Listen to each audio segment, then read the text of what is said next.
looking at historic Rice Field. For 94 years, fans have been coming to this venerable venue for Elkhart's biggest football games, and that includes tonight the 46th renewal of the Battle for the Mangy Lion. Elkhart Memorial visits Elkhart Central in a special edition of the 46th Game of the Week. And how you doing, everybody? Between the Indiana Football Hall of Famers, Bob Nagel and Bo Hunt, it's Chuck Freeby, and it is a brilliant sunny night in the city with a heart. We are so glad you've joined us for this special edition of the Game of the Week. The Elkhart Memorial Crimson Chargers, Bob, coming off a 2-8 season, but one of those wins was a narrow 1-point victory over Elkhart Central last year. They have relished that, but Scott Shaw, in his third year at the helm, really thinks his program's ready to take the next step. Well, he's got some answers to the big questions. Who's going to play quarterback? Tyler Layton's doing a good job there. Mark Brownlee, a proven running back. He's going to be sensational.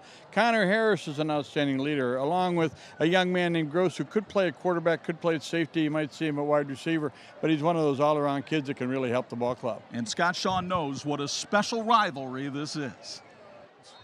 Well, it's a big game, obviously. You know, you look around here and you see this place packed and everything, and, you know, it's the true meaning of a rivalry game.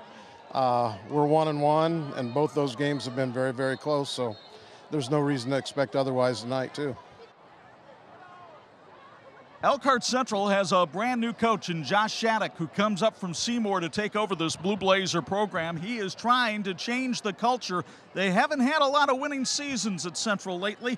He believes this team is talented enough to have one this year. When he lined people up to find out where they could play, Chuck, he was looking more for who's in than anything else. And Jackson Wilfong has turned out to be a pretty good-looking quarterback for him. Really excited about seeing Ricky Rocha. We've seen him play. We've seen him run. He's an exceptional athlete. They're young in places, but what are you going to do? Those are the guys you got. So I tell you what, I had a chance to talk to Josh Shattuck just a moment ago, and he had his thoughts about this big matchup for you tonight. Yeah, you know, it's just to have it week one is what an atmosphere. You know, everybody's generally more healthy in the beginning of the year than towards the end. No one's lost a game yet. Everybody's spirits are high. Everybody's optimistic that they're going to have a good season, and so you're going to get the best out of both teams. And you know, just what an opportunity for the kids, the student athletes involved, to be able to play in a game like this right away. Just a great opportunity, really cool. Bo Hunt is on the sidelines again with us tonight. Bo, a big rivalry game. You used to open as a player with a big rivalry game. Obviously, emotion plays a huge part in a game like this, but at what point does emotion have to take a back seat to execution? Well, I think it does right away, right when you get out there on the field, and you got to put that in the back of your mind, with whether it's a rivalry game or if it's a conference game or if it's a playoff game, whatever it is. All that emotion has to go to the back burner, and you have to put that behind you. As soon as you walk across that line, the whistle blows, you're ready to go. You got to be thinking about the X's and the O's, and that's it. Your system, your teammates, where everybody needs to go and where everybody needs to be. And for these two teams, there's not a whole lot of rivalry games left if you read in the newspapers and everything. So this is one of the last ones, and they're going to come out here and they want to make history tonight. And if you're, whether it's each side you're on. So. The trophy is a beautiful walnut sculpture of a mangy lion. That may not mean too much to you. It means a lot to these two teams. We'll tell you all about the keys to win and the key players in tonight's game on the Jordan matchup coming up next on 46.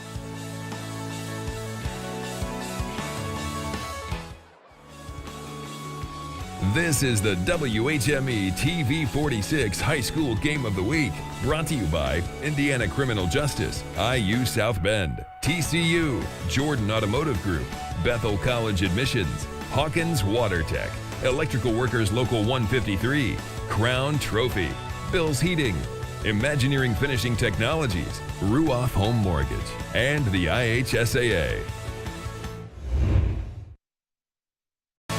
And this edition of the TV 46 High School Football Game of the Week is being brought to you by the Jordan Auto Group. The Jordan Way is the only way to buy a car. An electric atmosphere at Rice Field. The fireworks have already gone off after the national anthem, and we're getting ready for kickoff between Elkhart Central and Elkhart Memorial. The Blazer Brigade out on the field. The Chargers getting ready to come on out. Let's look at our Jordan Automotive Keys to Win, brought to you by the Jordan Auto Group. For the Elkhart Memorial Crimson Chargers, they're led offensively by their fine sophomore running back, Mark Brownlee. 6'1", 210 pounds of a sophomore. He's got a burst, but he'll run you over, too. He ran for 749 yards in his freshman campaign. And they've got an explosive weapon in a young man by the name of Nolan Gross. Gross had 55 catches for 599 yards last year, was an All-Northern Lakes Conference performer because he also led this team in tackles last season. The keys to win for Scott Shaw's Memorial Crimson Chargers. Coach Shaw, first of all, wants to control the tempo. He says we will be a run-first team this year. They need to win the line of scrimmage, and size does matter. They've got a little bit more than Elkhart Central. Central with a younger team. And they need to eliminate mental mistakes. They need to play like it's mid-season. That's usually when you get things straightened out. Scott Shaw's in his third year at Elkhart Memorial High School, 4-16 overall. New Blazer coach Josh Shattuck getting ready to come out into this rivalry and face that sea of red on the other side from Elkhart Memorial. And he wants his best players to play on both sides of the ball. So Ricky Rocha, who ran it for 612 yards last year, will also be an outside linebacker this year, 5'11", 190, and a junior. He'll need some help from the Blazers' leading tackler a year ago. That's Brian Moravik. But not only will he be a linebacker, he'll be called on to play at guard on the offensive line. The keys to win for Josh Shattuck's Blue Blazers. Well, the new coach says we have to have poise under pressure, and he said you have to have an attitude that you welcome that pressure. That means you're in a big game or a big situation, embrace it. Don't be charitable. They had 8 turnovers in this game last year, 4 of them by each team. Need to limit penalties, and again, mental discipline so important early in the season. Josh Shattuck in his first season at Elkhart Central after a pretty impressive career at Seymour. And here come the Blue Blazers.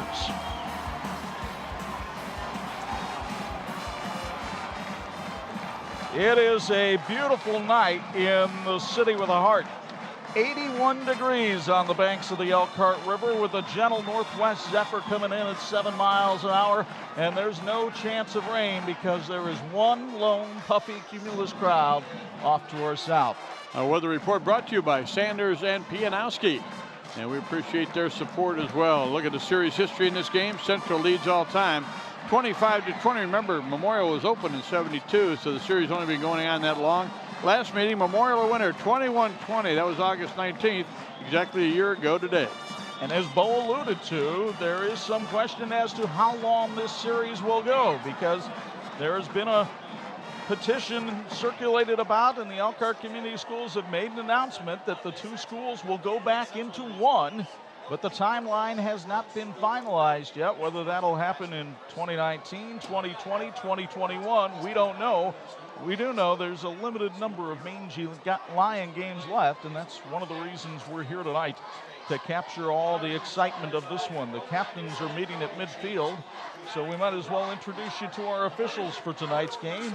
As assigned by the IHSAA, Richard Panning is the referee for this crew, which is based out of the Fort Wayne area. John Flanagan, James Beard, Randy Gegline, and Dennis Lessig make up the rest of the crew. They worked a game in Winchester, Indiana tonight. Last night, we got a little geography lesson before the game. Said it's a little bit east of Muncie, but equal distance for these guys. They drove from the Fort Wayne, Angola area down to Winchester, and then they drove over here to Elkhart tonight for what they're excited about, being a very good matchup between these 2 teams, and we're glad they had them here as well. You know, Chuck, the leaders of the Elkhart Community Schools, to a person, when you talk to them about the combination of the 2 high schools, we want to make sure it's right. So we're not in a hurry. We want to make sure it's right. We want to make sure that we turn the school corporation into a one-school situation, but a dynamic one-school situation, and excellence in everything they do. Theater, band, athletics certainly would benefit, but the big thing is to do what's right for the community and for the students. So that does it for our Edward Jones Elkhart County Advisors pregame show. We appreciate the advisors of Edward Jones and Elkhart County sponsoring our pregame tonight. As you saw, the Memorial Crimson Chargers won the toss and deferred. The Blue Blazers will defend and be at the goal down to the north end of Rice Field. I want to say a special thank you to the team from Little Caesars Pizza. Life is busy, and Little Caesars Pizza understands. Their fast service and great low prices will have you taken care of and out the door in no time. Little Caesars hot and ready items are ready to go. One-topping pizzas, wings, and breadsticks are just minutes away from their oven to your table. Little Caesars, proud sponsor of Traffic Light Trivia every weekday, 5 until 6 p.m. on Pulse FM. Little Caesars with 5 locations in Elkhart, and a big thank you. They fed our crew tonight. Now, you talk about taking on a huge challenge and get it done. Thank you to Little Caesars Pizza. So we are just about ready for kickoff. Our kickoff tonight sponsored by our friends at Todd Allen Design. The Memorial Crimson Chargers, well, they're lining up as though they're going to receive. So I thought that we had been given a signal that the Blazers were going to receive, but apparently Elkhart Central will be kicking off to Elkhart Memorial. It's Brian Mullins getting ready to tee it up. Mullins, a 5'10", 165-pound junior. And back deep is Mark Brownlee for Elkhart Memorial. And Memorial in their white jerseys, red helmets, gray pants. The Crimson Chargers in their navy blue. And we're ready to go. Blue Blazers in their navy blue. What do they call them? The Crimson Chargers. Ah, the navy blue. Here's Chuck Freeby, our TV 46 sports director, with tonight's play-by-play. Mullins with it on the tee. Great atmosphere. Glad you joined us on a Saturday night in the city with a heart. High spinning kickoff will be taken deep by Elkhart Memorial. Weaving his way up the field and through the haze here in front of the press box is Elkhart Memorial's return man, who of course does not have his number on the roster. An inauspicious beginning. Wow. I believe that's Andrew Goodman who brought it back. I think you're right, partner. And I'll tell you what would be nice when the pyrotechnics are over with. A lot of fun for the fans, though, huh? Tyler Lehner is the quarterback for the Memorial Crimson Chargers, who will run out of a full house T formation and then separate it off into a one-back set. Brownlee in motion gets the handoff, and Mark Brownlee off the right side crashes down for about 3 yards. Let's meet that starting lineup for Elkhart Memorial. We told you in the pregame about Brownlee, 749 rushing yards. They've got a sophomore quarterback in Lehner. Gross is a very capable receiver. Tyler Dick's a nice tight end. The question, it echoes what we had last night. What's going to happen on that offensive line? They've got three seniors in the middle in McCaslin, Brown, and Siddons, who hope to be the anchor of the offense. 2nd and 7. And again, they flex out of the T formation and send Gross up to the top of your screen. Handoff in the backfield, and great penetration by Patrick Yake of Elkhart Central, who makes the stop on Isaiah Booz back at the 20-yard line. It'll be 3rd and 10, and here's the Central defense brought to you by the Elkhart Central Blazer Club. You're looking at Brian Moravik, the team leader in tackles last year. He and Yake and Rocha kind of anchor that linebacking core.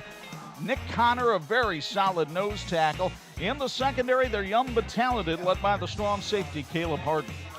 Central did a good job of kind of mirroring the offense and not committing until they saw the direction that it was going. Lehner only threw one pass in the scrimmage last week against St. Joe, but he fires to Gross wide open at the 35, and Nolan Gross racing down the sidelines to the 37. A Charger first down brought to you by the Bowling Vision Center. 43 yards on the pickup for Memorial, and they strike the first big play of the game. Gross, how you let a guy that caught 56 last year get that open, I'm not sure, but he was a dangling participle over on the sideline. When he was open and a well-thrown ball by Lehner, he had to get it out of there in a hurry. There was good pressure from Central, but tell you what, when you look up and see a Nolan Gross out there, you got a pretty good idea if you can get it to him, he's going to catch it. Ricky Rocha raced down the field to make the tackle. Handoff up the middle. Rashawn Smith had a nice surge behind that Memorial offensive line and picks up about 6. Smith, the 5'10", 180-pound senior who's been on the track team and got a little bit of varsity time last year. Well, I'll tell you what, when you hit a pass like that and you want to be a run-first team, it makes it so effective. And everybody's looking for Brownlee, and why wouldn't you?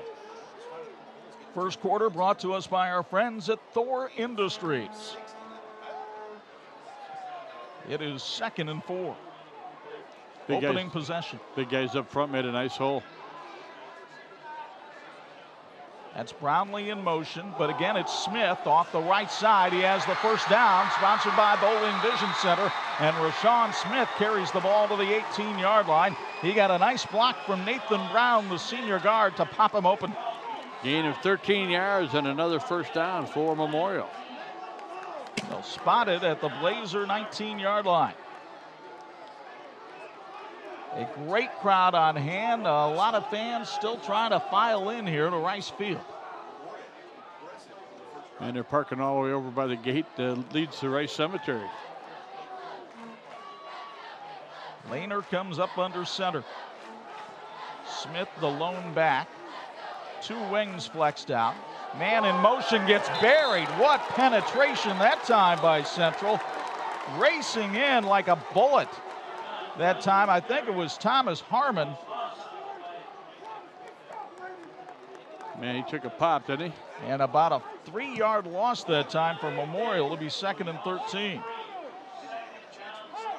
Booz has carried the ball twice. He has 2 3-yard losses.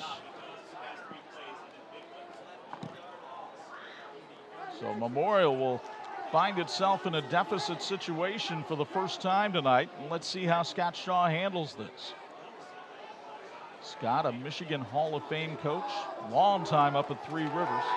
Here's Lehner throwing, and he throws it out to the track, and it's incomplete. It'll be 3rd down and 13.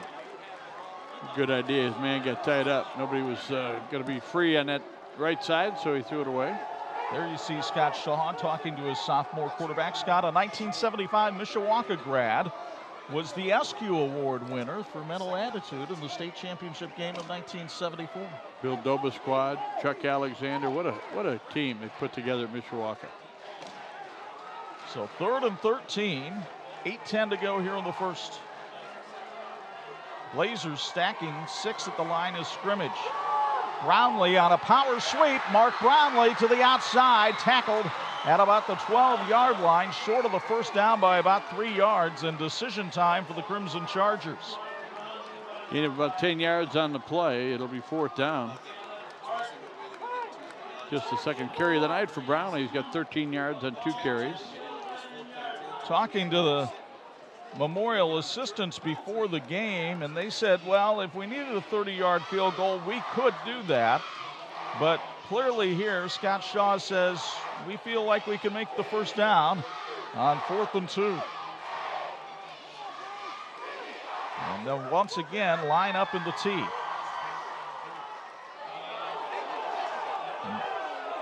Lehner on a quarterback sneak attempt, or actually that was Nolan Gross on the sneak, and he was able to go up and get the first down up to about the 7-yard line. No, it was Lehner, I'm sorry. So Tyler Lehner, the quarterback, behind his center. Nathan Brown goes forward, gets the first down. It'll be 1st and goal for Memorial. It looked like maybe he moved his right foot, but you're allowed to have a man in motion, so if the quarterback moves his foot and then gets reset, not a penalty. So 1st and goal from the 7. Still the opening possession of the game for Memorial. They've done a great job of playing keep away here from Elkhart Central. 3 first downs on this drive. That first down sponsored by Bowling Vision Center. And now we've got a whistle and a timeout called by Elkhart Memorial. It's sponsored by Reshcore. We have 6:43 to go here in the first quarter. Still scoreless, but the Chargers knocking at the door early here at Rice Field. This edition of the TV46 High School Football Game of the Week brought to you in part by the Indiana Criminal Justice Institute, who say, whoa, don't text and drive. We'll have our whoa defensive stop of the game following our broadcast tonight. The Blazer Athletic Club proudly supports all 20 of the athletic teams here at Elkhart Central High School. Blazer Club is looking forward to another successful school year and our continued tradition of winning. Be sure to stop by Mr. B's Locker for all of your Blazer spirit wear needs. You can find them at all home football and basketball games and at lunch on Fridays. The loud, the proud, and the loyal Blazer Club would like to wish good luck to the Blue Blazer football team tonight as they host crosstown rival Elkhart Memorial. Bring home the Mangy Lion and go Blazers. Loud, proud, and loyal shirts throughout the stands on the near side tonight. But they have not had much to be loud about so far. Memorial with an impressive opening drive. Rashawn Smith tied up in the backfield, might have picked up a yard on the play. Looked like a nice stop that time by Brian Moravec, the senior linebacker who led this team last year with 56 tackles. In fact, they wanted to control the tempo. They wanted to control the line of scrimmage. They've been doing both, have the Memorial Crimson Chargers. And one of the things that they got to be happy about, you look up the clock, half of the first quarter is about gone. Interesting that they take Moravec out for this key 2nd and goal play. Nolan Gross Up to the top of your screen, number 11. Lehner rolls out, fires to the end zone, touchdown, Mark Brownlee at Elkhart Memorial. Tyler Lehner, he may only be a sophomore, but he ran that drive like a veteran. His first varsity touchdown pass goes to Mark Brownlee. And Elkhart Memorial is on the board. You'll get another copy, courtesy of the Bethel College replay. 7-yard touchdown pass, 5:57 to go, first quarter. Very impressive start for the Crimson Chargers. Memorial was able to throw the ball all over the lot last year in the game against Elkhart Central. And that's how they were able to make the most of their opportunities. Pretty impressive. Here's the extra point attempt by Austin Arbaugh. It is up, and it is no good. He missed it off to the left. So that score right there should be Memorial 6, Elkhart Central nothing, with 5:57 to go in the first, and we'll get another copy of the Charger touchdown. Very good technique on the rollout here. You see him reverse pivot, fake, and now he gets his feet square, shoulder square, makes a good throw. That's a good throw, good catch. The scoring drive, 80 yards and 11 plays. It took 6:03 off the board, 3 first downs along the way, and the 7-yard touchdown pass by Lehner. I don't think the Chargers could have drawn up a better opening drive, and of course the Blazers secondary coach probably has to have some questions right now about the coverage. No question about it. Hey, even though fall is coming, there's still time for a round of golf at Old Orchard Golf Course. They want to help you enjoy yourself, and Old Orchard Golf Course has an 18-hole with cart special Monday through Wednesdays at only $20, 7 a.m. to noon. Old Orchard Golf Course celebrating 50 years of golf in Michiana, and they want to wish the Blazers good luck in tonight's game. Old Orchard, a great place to spend the day. Todd Allen Design sponsors the kickoff here from Elkhart Memorial. And the Chargers will have Austin Arbaugh doing the kickoff. Back deep, Elkhart Central has, looks like Dominic Davis as the deep man back there. Well, Chuck, one of the things about having a player like Ricky Rocha on the field for 11 defensive plays, you got to give him a chance to get a breather before he gets out there, so we may not see him on special teams, at least not early on. In fact, Rocha on the sidelines right now. Arbaugh taking a very short approach on this kick.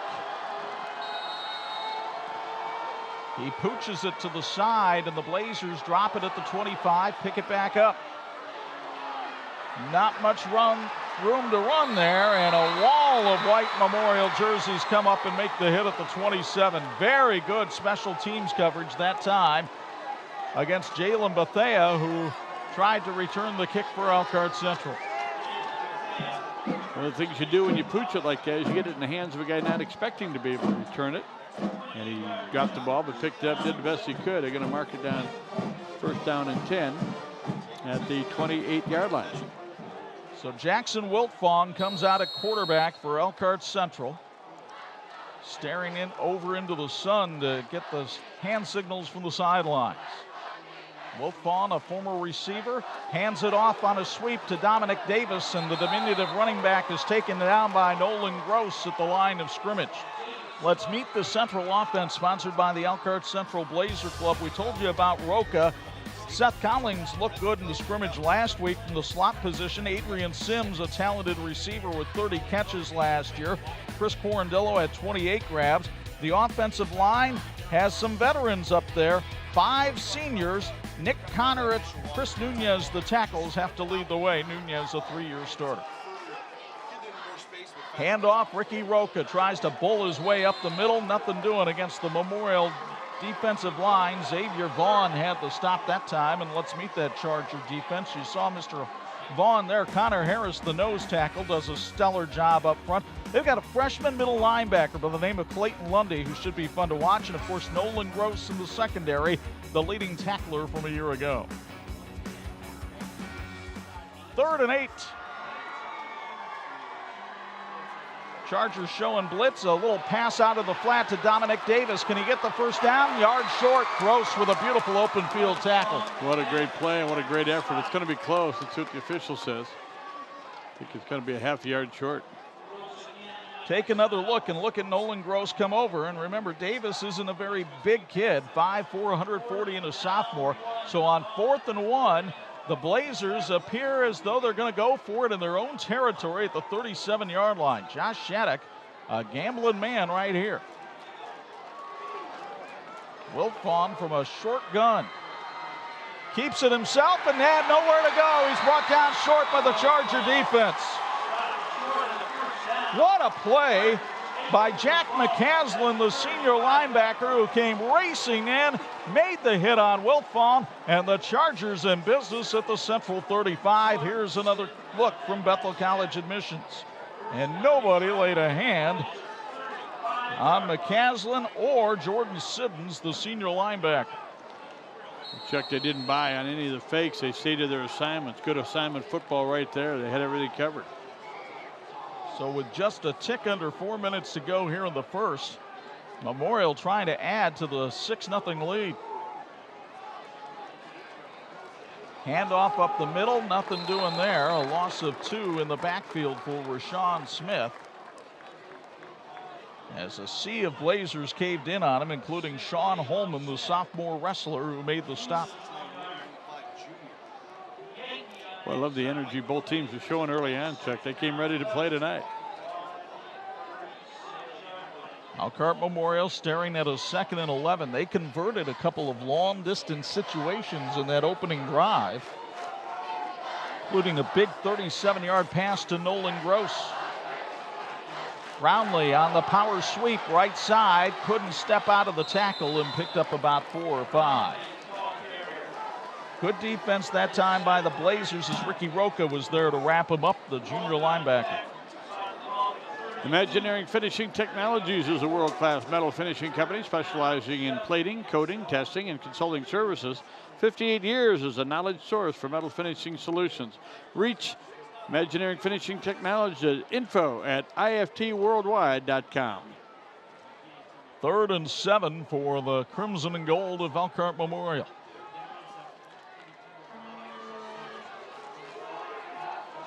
Smith, handoff, big hole right side. Rashawn Smith, a first down, sponsored by Bowling Vision Center. He takes it down to the 16. Oh, the right side of that Memorial line is opening up some massive holes. 16 yards on the carry, 34 on the night. Here's another copy from Bethel College admissions. And a great seal block there by Jack McCaslin, the senior transfer from Portage, who was able to give Smith the room to run. Elkhart Central's had to go quick and small in that defense, and especially in the line. Some of the big guys from Memorial taking advantage of that. 1st and 10. Here's Brownlee in the backfield. He's got a welcoming committee waiting for him at the 15. No gain on the play for the Elkhart Memorial sophomore, who last year as a freshman was 4th in the state among freshmen with 749 rushing yards. Thor Industries isn't an RV brand. It's a family of some of the most well-known RV brands in the country. From pop-up campers to Class A motorhomes, Thor brands lead the industry in RVs that help you go your own way. Learn all about RVing and find the RV that's right for you at ThorIndustries.com. Good luck, Blazers, and good luck, Chargers. 2nd and 11. 2 backs in the backfield this time for Memorial. They'll give it to Rashawn Smith, who was there in the middle, and so were the rest of the Elkhart Central Blue Blazers. What a swarm that time of Blazer tacklers, led by Kendrick Gripman, the 6-foot junior linebacker. A loss of a couple yards on the play. So it'll be 3rd and 12. We saw young Tyler Lehner convert one earlier here. Lehner got some varsity time towards the end of last year and mop-up time in some games. And it has helped to settle him down entering this game. He threw 18 touchdown passes on the freshman squad a year ago, but there's a big difference between Thursday night and the varsity game. Hard-working young man. Lehner on a draw play, and oh, what a hit put on by Elkhart Central on Ivan Sohn. Was that Tom Kurth I heard say, yeah, buddy? Boy, he loves that kind of hitting, doesn't he? Loss of 3 on the play. Here's another copy of it. They tucked it in on the old Statue of Liberty play. Sowen was lucky to get it. He was already down, but then got lit up by Ricky Rocha before the whistle blew.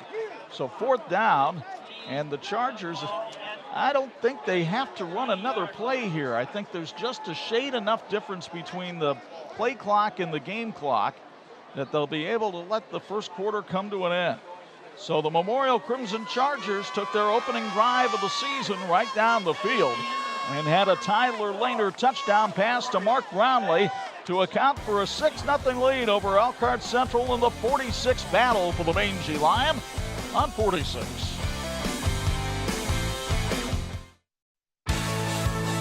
This edition of the 46th Game of the Week brought to you in part by Indiana University South Bend, fulfilling the promise. Bill's Heating is our sideline report sponsor this year. Heating not necessary down on the field tonight. It's pretty toasty down there. Bo Hunt, your thoughts on quarter number 1?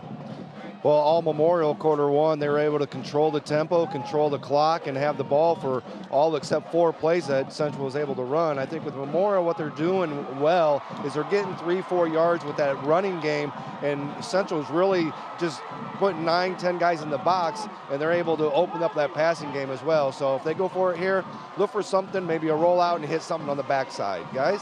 All right. We will hold you to that as the Chargers come out to get ready to run this 4th and 15 play to open up the first quarter.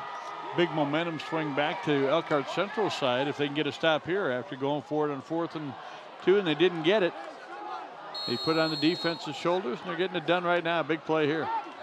Second quarter brought to us by our friends at Thor Industries. Tyler Lehner rolls out, pressure from behind. Patrick Yakey couldn't put him away, but got enough of them to wrap him up and take him down at the 20-yard line. And the Blazer defense holds and turns it over on down.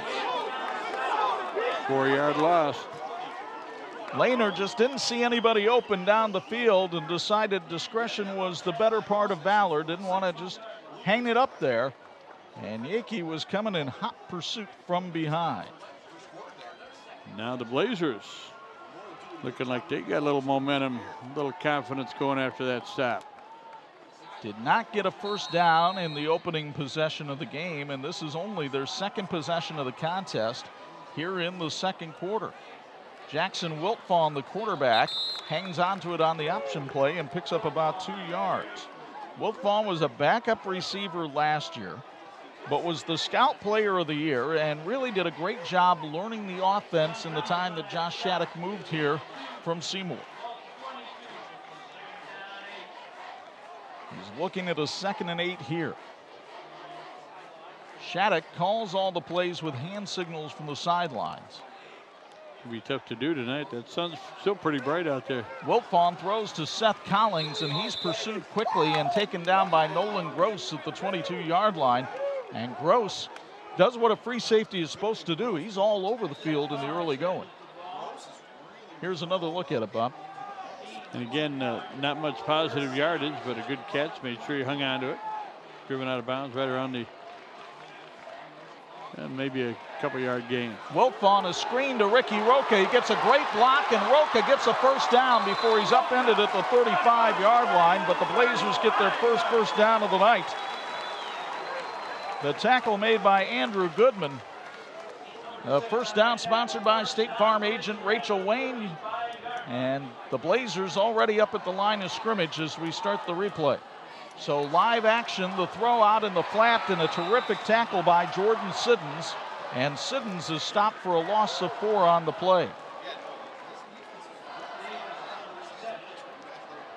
I wonder if the new coach understands how difficult it is to keep stats when they go this fast. Don't think that's his number one concern right now. 2nd and we'll call it 14. Wiltfong fakes a handoff, gives it to Collins on a reverse, but Collins doesn't have a whole lot of room to run. Gets back just past the original line of scrimmage to the 35-yard line, maybe the 36. And the Blazers will be looking at 3rd and long right here. Collins, a 6-foot senior who's an excellent athlete. He not only is a high jumper on the track team, he knows Taekwondo. I met him once. Good guy. 3rd and 11.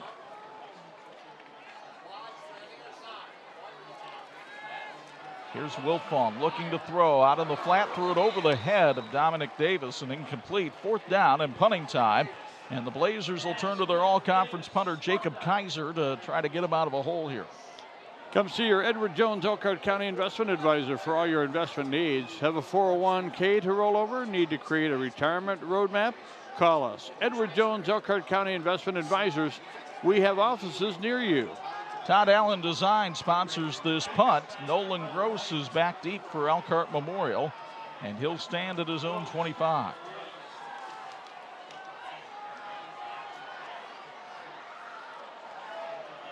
The line of scrimmage, the 35, as Kaiser end over end, and Gross will let it hit and roll. It takes a Blazer bounce inside the 25 to the 23-yard line. So a 42-yard kick with no return. It's where the Chargers will take over with 9:45 to go in the first half, leading 6-0 on 46.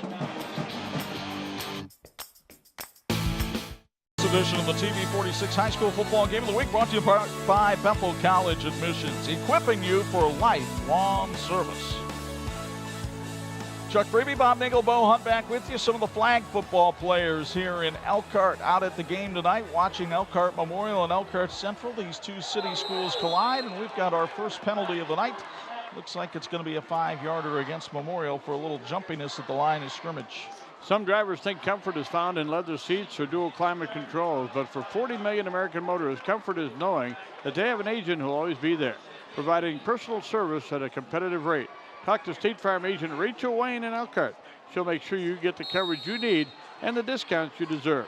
Call State Farm agent Rachel Wayne in Elkhart, and she'll prove it. That number is 574-293-8130. 1st and 15. Tyler Lehner letting Isaiah Booz know what the play is. And then too many people going in motion in the Charger backfield, and that'll cost him 5. It's not Canadian football. Well, the 2 5-yard penalties, moving him backwards, is the best offensive effort Elkhart Central's had tonight. Check the time of possession in that first quarter was decisive. 10 minutes and 2 seconds for Memorial, 1:58 for Central. And Central's last possession was just 1 minute and 34. So Elkhart Memorial doing what they wanted to do, control the tempo and handle the line of scrimmage. 1st and 20 for Memorial. Rashawn Smith, the lone back in that backfield now. But Brownlee snuck back there, and Brownlee gets the carry and then gets wrapped up quickly by a sea of Blazers doing some gang tackling. Leading the way that time, it looks like it was Kendrick Brittman again, who's having a nice job at linebacker tonight. Gain of about 4 yards on the play. 21 yards on the first 5 carries tonight for Brownlee. 2nd and 16. And again, keep your eyes on Nolan Gross. He split up to the top of your screen. He got loose once already tonight. Blazers coming on a blitz. Lehner got away from one man, and then the pursuit is there, and a ball loose, but it's after he got knocked down at the 12 or 13-yard line. Boy, Patrick Yakey was almost able to time that blitz perfectly. You'll get another look here courtesy of Bethel College Admissions. Look right up the top of your screen, and Yakey just couldn't quite corral him, but there was Brittman to shove him out of bounds. Got to say it again, Chuck. What I like about Lehner there is he didn't try to force anything, didn't try to throw it downfield, didn't try to make a heroic throw. He said, you know, if it's not there, go out of bounds, keep the ball. And what's one thing that Scott Shaw told both of us during the weeks of preparation for this game? He liked the intelligence of Lehner at quarterback. Said he's got an arm, but he's a very smart young man. So 3rd and 18. Again, Yakey trying to time the blitz. This time he got caught offside, and that'll cost him 5. Well, we didn't have any penalties in the first quarter. We got 3 already here. 3rd down and 13 for Memorial. Certainly makes this not an easy 3rd down, but easier. At Sanders and Pianowski, professional service to their clients is their first and compelling priority. The firm of Sanders and Pianowski want to take time, wish both teams well in tonight's game, serving the Elkhart community for decades and decades yet to come. Sanders and Pianowski on the Riverwalk in downtown Elkhart. Lehner hands it off to Isaiah Booz on the sweep, and Booz is met by Ricky Rocha and stopped after a pickup of about 5. 4th down and what looks like a punting situation here for Elkhart Memorial. One thing about the quickness of Brownlee and Booz is check if they can, Smith as well, if they can break one. Boy, you better be ready because they can explode in a hurry.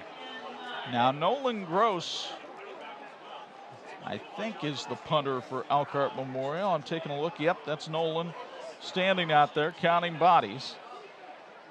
So if you're Elkhart Central, you've always got to be wary when there's an athlete like that back there of the potential for a fake punt.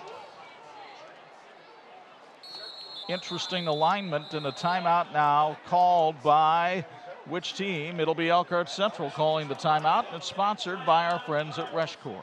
And all our punts and kicks tonight brought to you by Todd Allen Design, where ideas rule. From advertising, design, brand identity, web, photography, and film to full-blown integrated campaigns, Todd Allen Design in Elkhart helps your business not only compete but dominate. Visit TADESIGN, that's TA Design.com to learn more. TADesign.com. There you see the great Tom Kurth, the legendary football coach at first Elkhart High School and then Elkhart Central. 278 career wins for that man, and that field house where he stands to watch the game will henceforth be known as the Tom Kurth Field House. And last night it was also known that they are going to rename the facilities at Elkhart Central as the Kurth Athletic Complex. Wow. Couldn't happen to a man that deserves it more. They've been trying to make it happen for 14 years. They actually had to change school board policy because the policy was you couldn't honor anybody while they were still alive. Hey, he's very much alive. And still making an impact. Could tell you Tom Kurth stories all night long. Here's Nolan Gross in punt formation.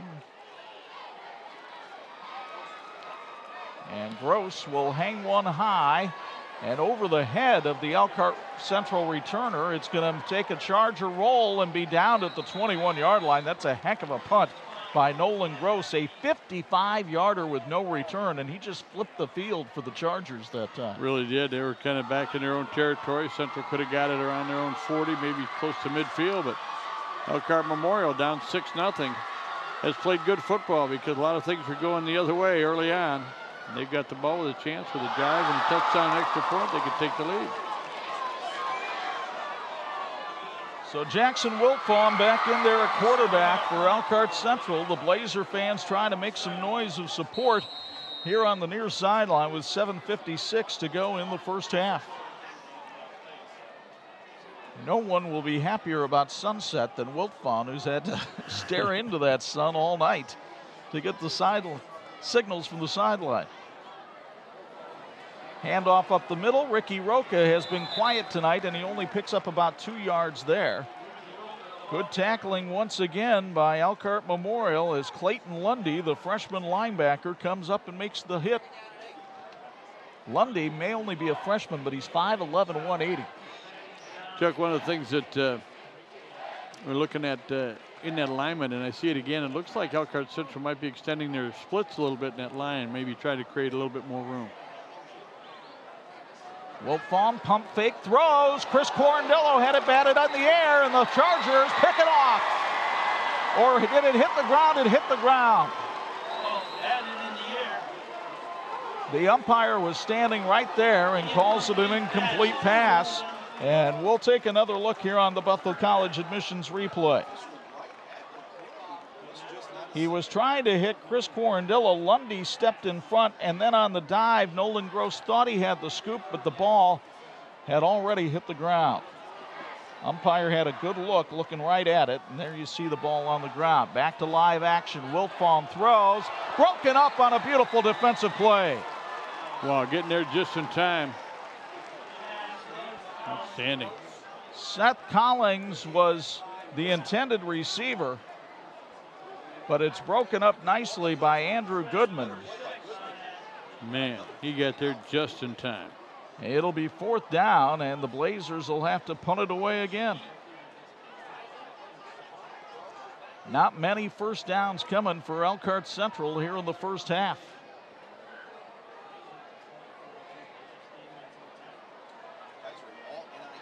Jacob Kaiser, the punter on for Elkhart Central.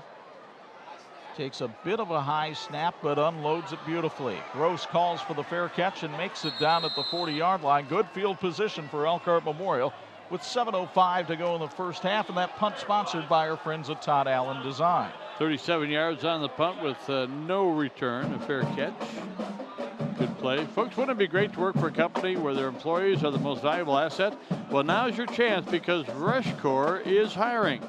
A locally owned company that handles custom plastic extrusion applications, offering excellent benefits that include medical, dental, and 401k. Working for this steadily growing company is a career. To learn more about joining the Reshcore family, visit reshcore.com. That's R-E-S-C-H-C-O-R, reshcore.com. Our friend Craig Sears coming over to confirm for us what we had believed to be true. Number 6, Andrew Goodman, tonight. He was not originally listed as that on the Charger roster. Here's a handoff to the man in motion, Brownlee, and Yakey tried to take the ball away. Brownlee was lucky to get that handoff and lost 2 yards on the play. The Charger running game has been rather erratic tonight. They're capable of getting about a 16-yard gain. They're also capable of plays like that. It's breaking down a little bit. You know, they had an advantage early on. It looked like, but maybe Elkhart Central, a lot of new names in there, new players in there, had to adjust, and they've done that. So now they're trying to force Lehner, the sophomore, into making a mistake here and get a takeaway, reverse the trend to field position that's been building on Elkhart Central tonight. Nolan Gross split to the bottom of your screen, but they're going right up the middle with Rashawn Smith. Patrick Yakey the stop at the 46-yard line. That's a pickup of 8 on the play for Smith, who's been a rather effective weapon for the Chargers tonight. He has 40 yards here in the first half, Chuck, and he's done that on 7 carries. 19 for Brownlee. Good trap blocking that time by Nathan Brown and Drew Schultz to open up that hole for Smith, and it leaves Memorial with a 3rd and 4. They've got to get to the midfield stripe. It's Smith again. He's got the first down and more. Smith is in a foot race. Rashawn Smith hauled down from behind at the 8. A 46-yard pickup for Smith that's sponsored by Bowling Vision Center. And once again, the Charger line opens up a great hole. You'll see how here on the Bethel College replay. 86 yards in the night. We talked about this a moment ago. If these guys can get beyond the line and get some open space, only a great catch from behind, a great tackle from behind kept him out of the end zone. Wanye Hudson with the big block that time. So it's 1st and goal from the 8. And Memorial will line up in that full house tee, but they have yet to stay in it. Now they do. They give it to Brownlee. Stop and go move. Mark Brownlee, touchdown Memorial.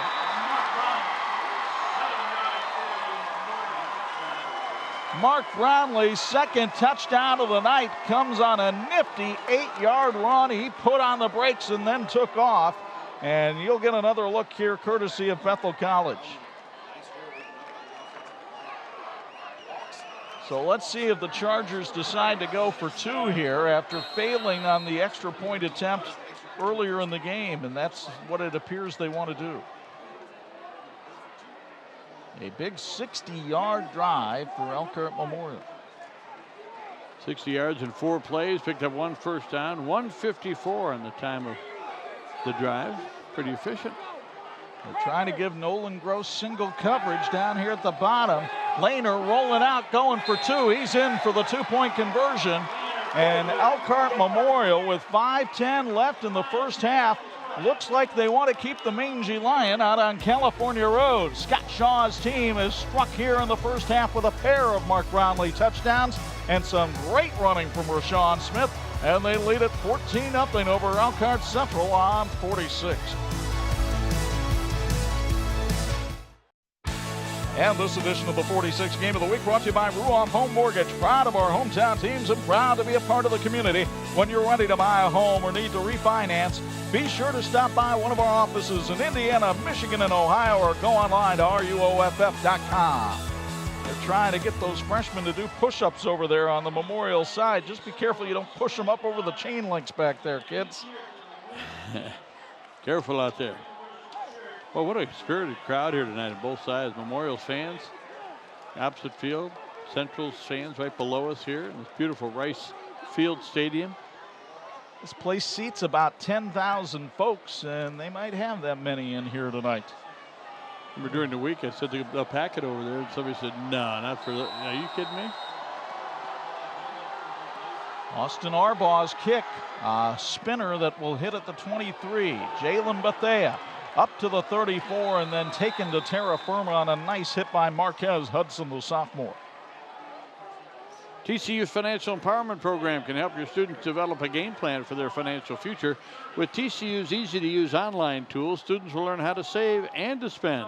Let TCU help them to get to the top of their game by visiting tcunet.com/empower. TCU is federally insured by the NCUA. Elkhart Central was hoping a quick tempo tonight would help wear down a Memorial roster that's rather thin on numbers. But so far, Central has had problems moving the football. In fact, I think they only have one first down so far in the first half. Wilt Vaughn puts Collings in motion, but hands it off to Rocha. Rocha battling his way up the field to the 44-yard line. He might have the second first down right there, sponsored by State Farm agent Rachel Wayne. You get the feeling Ricky Rocha's in that huddle saying, give me the ball. I'm sure there's a lot of people looking for the ball so far, but Memorial's defense has done a good job of keeping people under wraps, and we'll have an official's timeout for a measurement.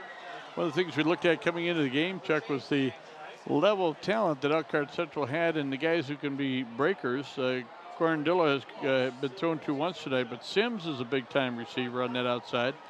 And Collings is also a good receiver in the running backs, but they just haven't been able to get that momentum going, and first down here would be big. Sims has not even been targeted yet, although he's probably the first guy that Memorial tried to take away from Elkhart Central's attack.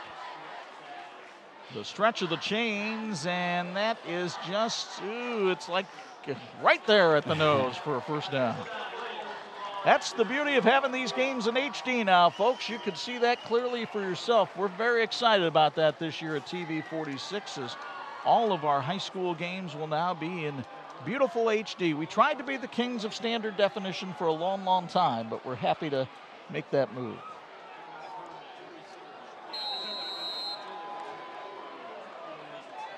Wilt Vaughn in the pistol.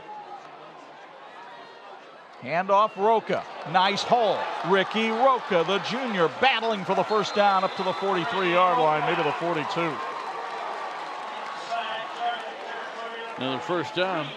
14 yards on the pickup for Rocha. You get a quick look courtesy of Bethel College admissions. Great blocking that time by the Blazer offensive line. Rocha could just sift right through the hole. Got a nice field of vision out there, doesn't he, Chuck? He really has an idea where he wants to go and cut. He had a big game against Memorial last year, and Rocha, hearing that ball a little bit like a loaf of bread that time, finally tucked it away at the 34 after a pickup of 9. Rocha ran for 215 in the game against the Chargers last year, but the Blazers lost it by a point, 21-20. Rocha's picked up 33 yards and 3 carries on this drive. In fact, it's been all Rocha so far. Blazer line giving him some holes. 2nd and 1. And movement along the Elkhart Central offensive line will cost the Blazers 5. The right tackle reset. Yep, saw him move his arm back. So it'll be going from 2nd and 1 to 2nd and 6, and we'll see if Josh Shattuck wants to change his play. Both teams with 2 5-yard penalties. Again, the first game of the season, that's pretty efficient. Pretty good work. Josh Shattuck said he would accept 6 penalties as kind of the limit for the opener, but he didn't want those kind of penalties. He doesn't mind holds or penalties like that, but those kind of mental mistakes can kill a drive. Wiltfong pump fakes, throws it, and it's intercepted, but there is a flag on the play. He was looking for Adrian Sims. Nolan Gross got the pick, but I think Sims got taken down. At least the back judge threw the flag on the play, and he was looking right at Sims. The double pump, a really nice play there by Wiltfong, and I think the secondary was coming up to make a tackle, make a stop, and they ran right into Sims. It wasn't Gross who did it. It was number 7 there, Julian Ogazali, who made the contact. And so a 15-yard mark-off and a first down for Central, sponsored by State Farm agent Rachel Wayne, gives the Blazers their deepest penetration of the night down to the Charger 24. First down by penalty. Central with 3:35 left on the Ruoff Home Mortgage scoreboard and 3 timeouts. Davis in motion. Rocha, no, they gave it to the back man, and here comes Kyron Pearson up the field. Pearson on a nice misdirection play goes all the way down to the Charger 6. It's a first down sponsored by State Farm agent Rachel Wayne. Well, everybody was looking for Ricky Rocha here, Bob, and then along comes Kyron Pearson from behind. What a nice run. And he had some downfield blocking. Boy, Adrian Sims got into his man and nearly drove him out to Goshen Avenue. Still 3:18 to go first half, so Central with plenty of time. First and goal from the 5. Blazers trying to get on the board for the first time tonight. Wiltfong, man in motion, jet sweep. Kyron Pearson standing up. Did he get in? Touchdown, Elkhart Central.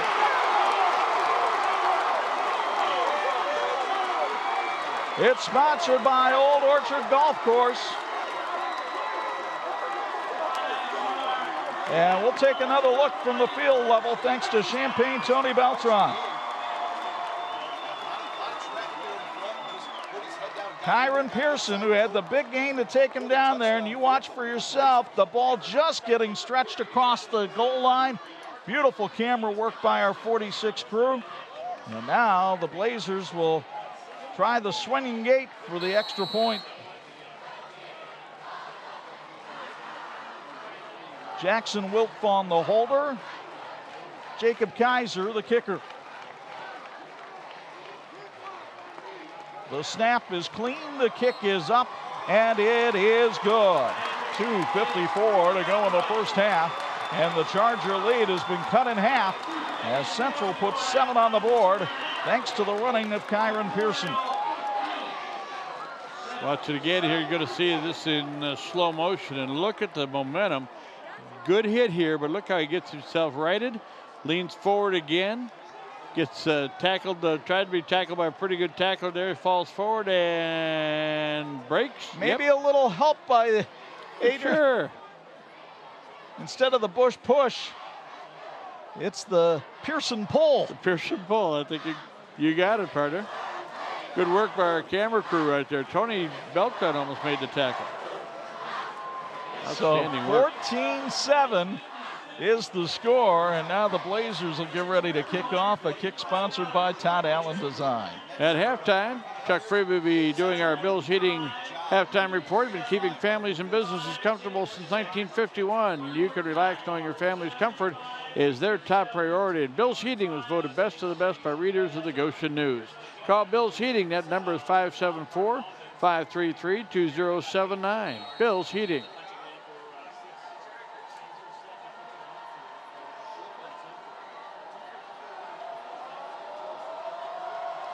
On the kickoff approach, it's Jacob Kaiser. He puts the foot to it, sends it hurtling down into the end zone for the touchback. Fine kickoff that time by Kaiser, and the Chargers will have it 1st and 10 at the 20. And now we'll see if the Blazers can take that momentum to the defensive side again here for the final 2:54 of the half. Oh, well, Memorial put it together again like they did in that first drive. They went down the field, 80 yards and 11 plays, but it took 6:02. They got to be a little more efficient, maybe throwing the ball a little bit more. Wouldn't be surprised if Gross doesn't touch the ball a couple times here. As you look at Scott Shaw, the Memorial head coach, 202 wins in his 28 years on the sidelines. We told you 19 of those spent up at Three Rivers. He was the 2003 Michigan Coach of the Year and is in the Michigan Hall of Fame. His wife should be. She's been married to him for 36 years. All-American, that girl. Handoff up the middle, and the Blazers get there right at the line of scrimmage. Again, Patrick Yaakey, who's having a big game, along with Nick Connor, the nose tackle, leading the charge. Sean Holman also in on the stop that time for Central.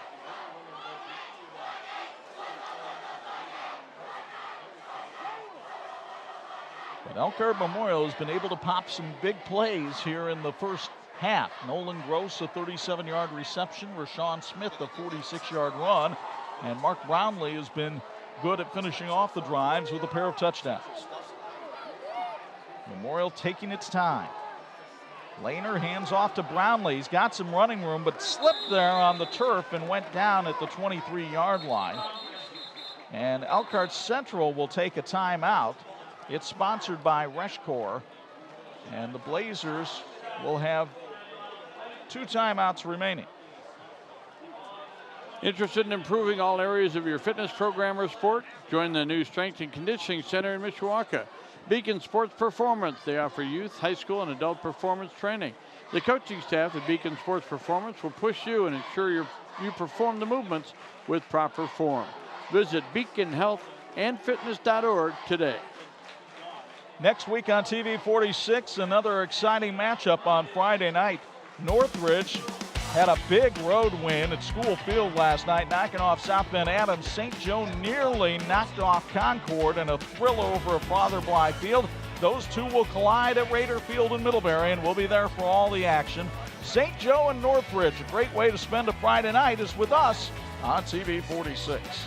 That was a good young team last year, Northridge. They didn't have a great record, but you could see it coming together, and they're doing a nice job over there. 2 good young quarterbacks in that game, Ashton Rashkowski of St. Joe and Julius Graber of Northridge. That one should be as much fun to watch as this one has been so far, and this has been a ton of fun.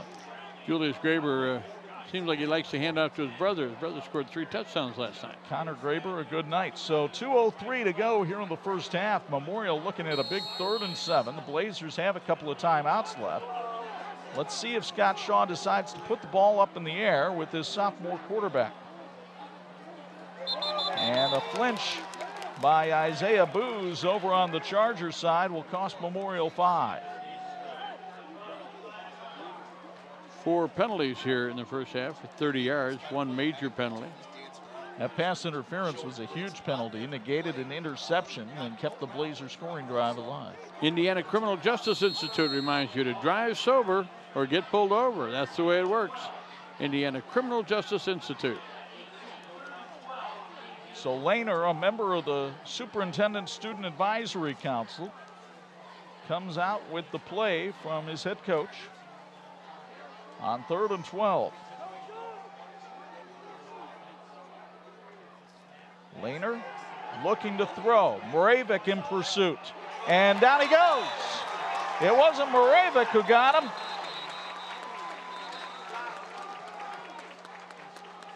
It's Thomas Harmon, the senior tackle, who was the most improved defensive lineman for the Blazers a year ago. Harmon with his first sack of the year all the way back at the 9, and Central will take a timeout to stop the clock with 1:52 in the half as you get another look courtesy of Bethel College. Great penetration that time by Central. Really was, and Lehner rolling out to his left. Now, when you're rolling out to your left and you're right-handed quarterback, you need a couple extra steps to square and get downfield. Sometimes you go that way to try to fool the defense. They think you're going to roll out to the right, but he just didn't have time. Penetration was good. The pursuit was really good, and so with 1:52 to go, Memorial and Central giving us a real battle, something we had hoped for tonight. And what a great crowd and a great atmosphere. Congratulations to your buddy Buck for all the great work they did in preparation for tonight's game. Well, both sides. Jackie Rost at Elkhart Memorial, Brian Buckley at Elkhart Central. It is unique in this area to have a game on a Saturday night, but with the festivities they wanted to do for Tom Kurth and Phyllis Tubbs from Elkhart Memorial, who will have the gym at that school named for her. It was appropriate that they take Friday night to do that and play the game on Saturday, and I don't think it hurt them one iota at the gate. The punt by Nolan Gross is allowed to roll, and it will. Into Blazer territory to the 42, and the Central punt return team twice in a row has given up 10 extra yards by not fielding the ball. And that was Alphonse and Gaston. Both of them looked like the other guy had it. They just ran right up and it went over their heads. Gross is loving this. He had a 55-yarder the first time and a 49-yard punt this time, so they're helping the average. Both times without a return. 1st and 10 from the 42. Central has a minute 52 to go here in the half and one timeout remaining. That's Jackson Wiltfong, the quarterback, member of the baseball team here at Elkhart Central. Seth Collings in motion. Wiltfong drops the ball and then gets back on it back at the 30-yard line. That's a costly 12-yard loss. You know, you're trying to invite those guys to come in so you can burn them with a little screen pass, but the pursuit was so intense that it got to him before he could get the ball out. You'll notice I didn't say he was a basketball player. He didn't want to double dribble that time. He did not. But a loss of 8 yards on the play. 2nd and 22. Wiltfong had Collings in the flat, but going down the field, and it is intercepted. Nolan Gross.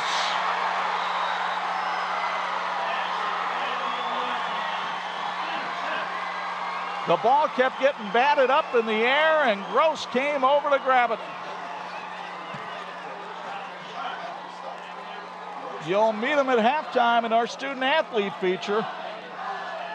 But watch the play here. Kyron Pearson tried to get one more hand up, and that's all Nolan Gross needed. He stuck that big left paw out there and grabbed it. Wow. Wish we had a chance to get to know him a little bit better. Oh, we'll see him just in a minute here at halftime. Now, Memorial, one timeout left, but they have a 7-point lead with a minute 15 to go in the first half. Will Scott Shaw go on the attack here, or will he be conservative with the lead? Got 56 yards to go for touchdown, but maybe they get in field goal position. They've been able to move the ball fairly well on the ground tonight. But they're going to go to the air here. Lehner wants to air it out for Nolan Gross, and did he make that catch? Holy cow, no. They say it's incomplete. Wow, just the fact that he came up with the possession looked like a catch, but they said no, it hit the ground. Wow. We'll take another look on the Bethel College admissions replay. Gross battling for the ball, but it may have hit on the ground on the other side. We didn't get a really good look at it there. We'll try another angle as Gross was battling for it, and that one would have been inconclusive as well. I'll tell you what, a well-thrown ball by Lehner. That time he was able to get himself squared up. That's a good-looking throw. So 2nd and 10. What else is in the bag of tricks? Lehner wants to use a timeout to go check out another sponsorship from Reshcore, and we'll take you around the water cooler with our friends from Hawkins Water Tech, and gives us a chance with this rare Saturday night broadcast, Bob, to kind of recap what happened last night. The Penn Kingsmen upset by Valparaiso for the first time since 2010 as Valpo won it by a count of 12-7 over in the region. Thrilling games at St. Joe and Mishawaka, both of them going down to the final play. Concord beat St. Joe, and Mishawaka was able to hold off Portage 47-45. And a good night for the Northern Lakes Conference. We were talking before the game. I believe they went 6-1 on the night with Memorial playing here tonight. Pretty impressive start for them. You look around the NIC, some surprises there. But, man, it is just a terrific weekend to start this season. Good weather. Had some really close games last night. Our game last night, Northwood just really handled Jimtown.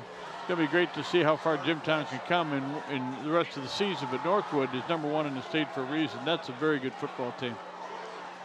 So a terrific atmosphere here at Elkhart's Rice Field as Central and Memorial do battle for the 46th time. 1:02 to go in the first half. And on 2nd and 10, movement along the line of scrimmage and a false start signaled by the line judge. Boy, a lot of nuisance penalties in this first half. 35 yards in penalties on 5 calls. So it'll be at the 39-yard line. Looking at a 2nd and 15 now for Memorial. And you just wonder, with no timeouts remaining for the Chargers, if Scott Shaw just might be content to try to run the football here. They need to pick up about 45 yards, maybe 40. But well, Rashawn Smith did that on a similar play back in the early stages of the second quarter, but only able to pick up about 5 here. It'll set up a 3rd and 10, and I think Memorial's content to go to the locker room with a 7-point lead here. 91 yards in the first half for Smith. And they're going to let the clock run down a little bit. But, Chuck, you always work on plays in practice. You, Hail Mary pass, maybe a hook and ladder, that kind of thing. You didn't want to run it when there was going to be time for Central to do something with it if they got it. But let's see what they got here. This could well be the final play of the first half. Unless Central wants to burn its time out. They'll give it to Brownlee on a sweep. Flag thrown on the play. Brownlee's going to get some yardage here, but this one's coming back.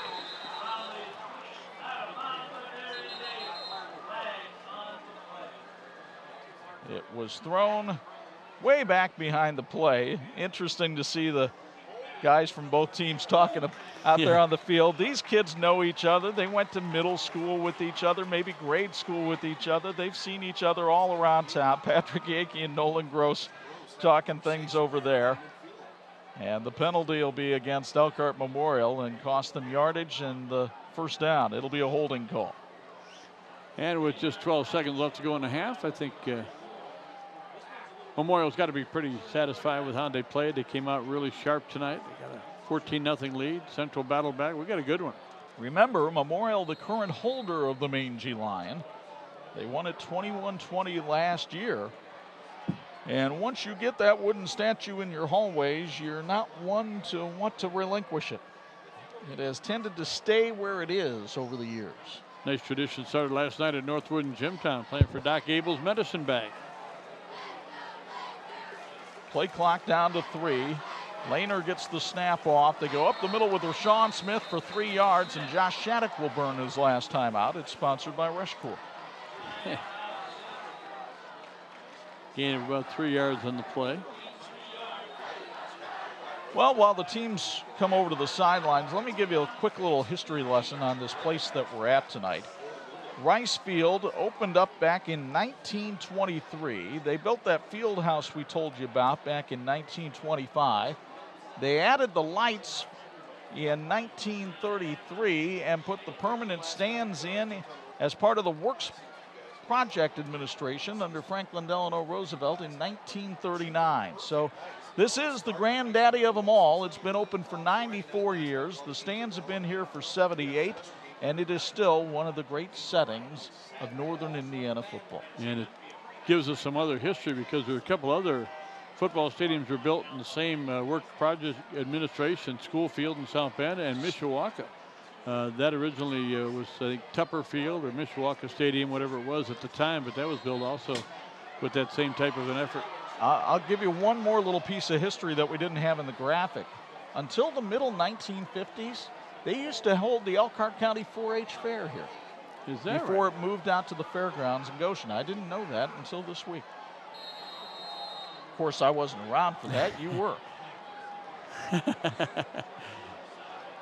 Nolan Gross lines up in punt formation, but he's going to throw, and it's knocked down. 2 guys were in the same area. Both Mark Brownlee and the other receiver, that looks like Tyler Dix, were reaching up for the ball.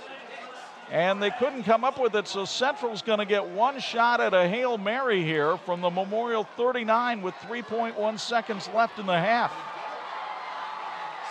That could have been a big play for Memorial. Instead, we'll see if Central can take advantage of the faux pas. We saw them running those plays out of that set in practice the other day, and they're pretty successful.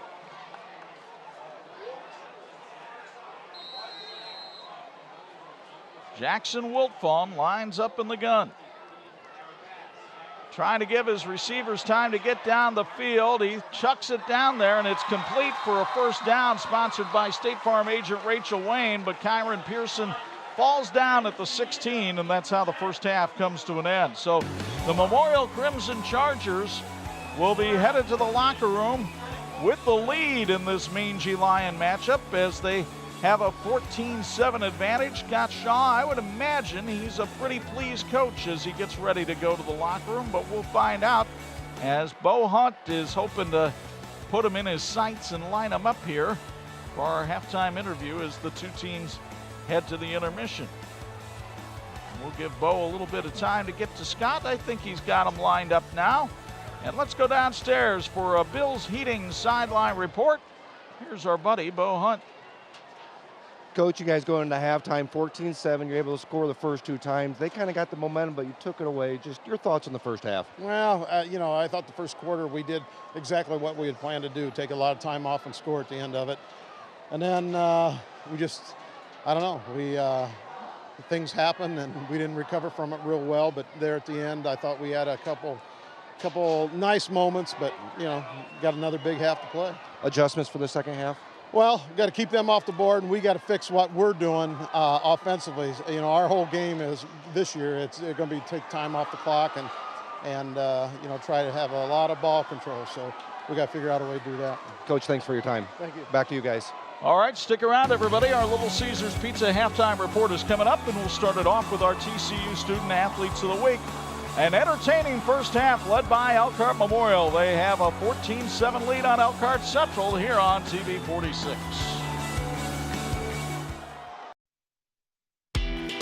Welcome back to Rice Field in Elkhart. At halftime, we get a chance to honor our Student Athletes of the Week, brought to you by TCU.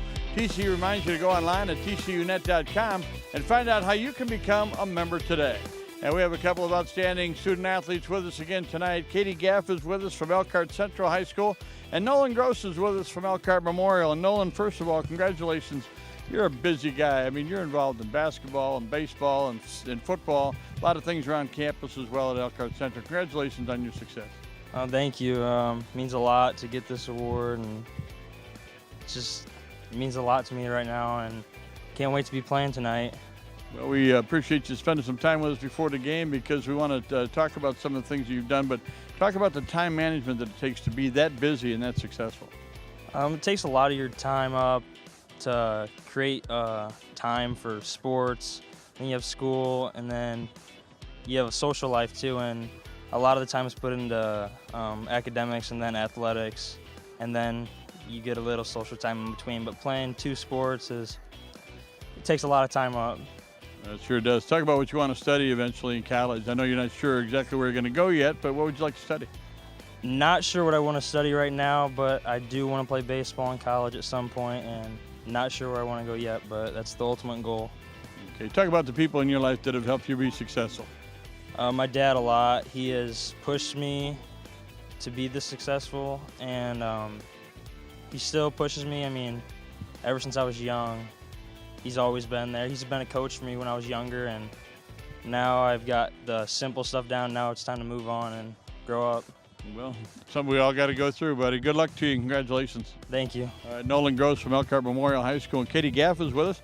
Katie was doing a lot of really good things involving basketball, softball, things like that, but then she got into golf last year, so she's on my all-student athlete team. I'd like to do that with golfers. Congratulations on being busy, being successful, and really digging in and making this a great experience in high school.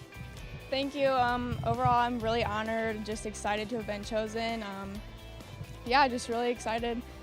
Talk about the involvement with so many sports, and obviously every day is conditioning or getting out and practicing your putting or chipping or taking a few swings here and there. You really have to be disciplined about your time management. Oh yeah, especially putting and chipping, probably the hardest part for me. But really just getting out, especially on my own, just even if we don't have practice, just going out and practicing really. Talk about what you want to do in college. I know you got some ideas what you'd like to study. Yeah, I'm thinking about IU or IUPUI, probably nursing or business. Super excited for that too. Not quite sure exactly what I want to do, but somewhere around there. I know you've got Team Gaff behind you as well. Talk about the people that helped you be successful. Well, most importantly, God and my parents. especially my family and friends here at Central. But my dad and mom have really just been there for me a lot, and I just really appreciate all the help and support. Is your dad a golfer? He golfs with his friends, but he helps me. If you grab a club, you're a golfer. I mean, that's a. Hey, congratulations on all you've done and what you're going to do in your future. Wish you all the best. Thank you. Thank you. Katie Gaff from Elkhart Central High School and Nolan Gross from Elkhart Memorial, our Student Athletes of the Week, brought to you by TCU. TCU reminds you to go online at tcunet.com and find out how you can become a member today. We're back with halftime stats and highlights in just a moment. You're watching TV 46 coverage of the Mangy Lion game between Elkhart Memorial and Elkhart Central.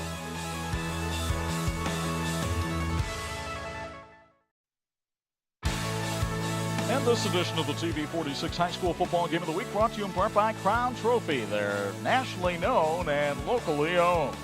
Halftime at beautiful Rice Field in Elkhart, and the Elkhart Central Blue Blazers trailing the Elkhart Memorial Crimson Chargers by a count of 14-7. Chuck Freeby and Bob Nagel with you high atop the fray. Your thoughts on the first half? There were some big plays in the first half. A couple of them by Elkhart Memorial, which really kind of set the pace early on. Central's got some big play guys, but they haven't been able to really break one. They put a nice drive together to get on the scoreboard. 14-7 halftime, but a lot of big moments in that first half. Let's show you how it got to be this way at Rice Field. Elkhart Memorial fired the first salver. Tyler Lehner to Nolan Gross for 37 yards. Then Lehner finds Mark Brownlee in the end zone. The extra point fails, and it's 6-0. Brownlee would get his second touchdown of the night on a beautiful stop-and-go move here. And it was 14-0 after the two-point conversion. But back come the Blue Blazers. May not be the Bush push, but the Pearson pull by Adrian Sims as the Elkhart Central receiver pulls his teammate Kyron Pearson over the goal line for the score. 14-7. The Blazers were moving the ball again, but Nolan Gross comes up with the interception here. Squelches the scoring drive, and it's 14-7 Memorial at the break. And the stats, what do they tell us? Well, it tells you that Elkhart Memorial ran the ball pretty well, especially early on. They had 110 yards rushing in the first half, but slowed in the second quarter. 50 yards passing, 160 total. Elkhart Central's had trouble getting in track and putting it together other than the 166-yard drive, but they've had some penalties that have been costly, and they've had that one turnover. But at halftime, 14-7. If I'm the new head coach at Elkhart Central, I like the way my guys are competing. If I'm at Elkhart Central, I'd love to be ahead. I think the rushing yards and the time of possession really tell the story of that half. Memorial was able to control the tempo.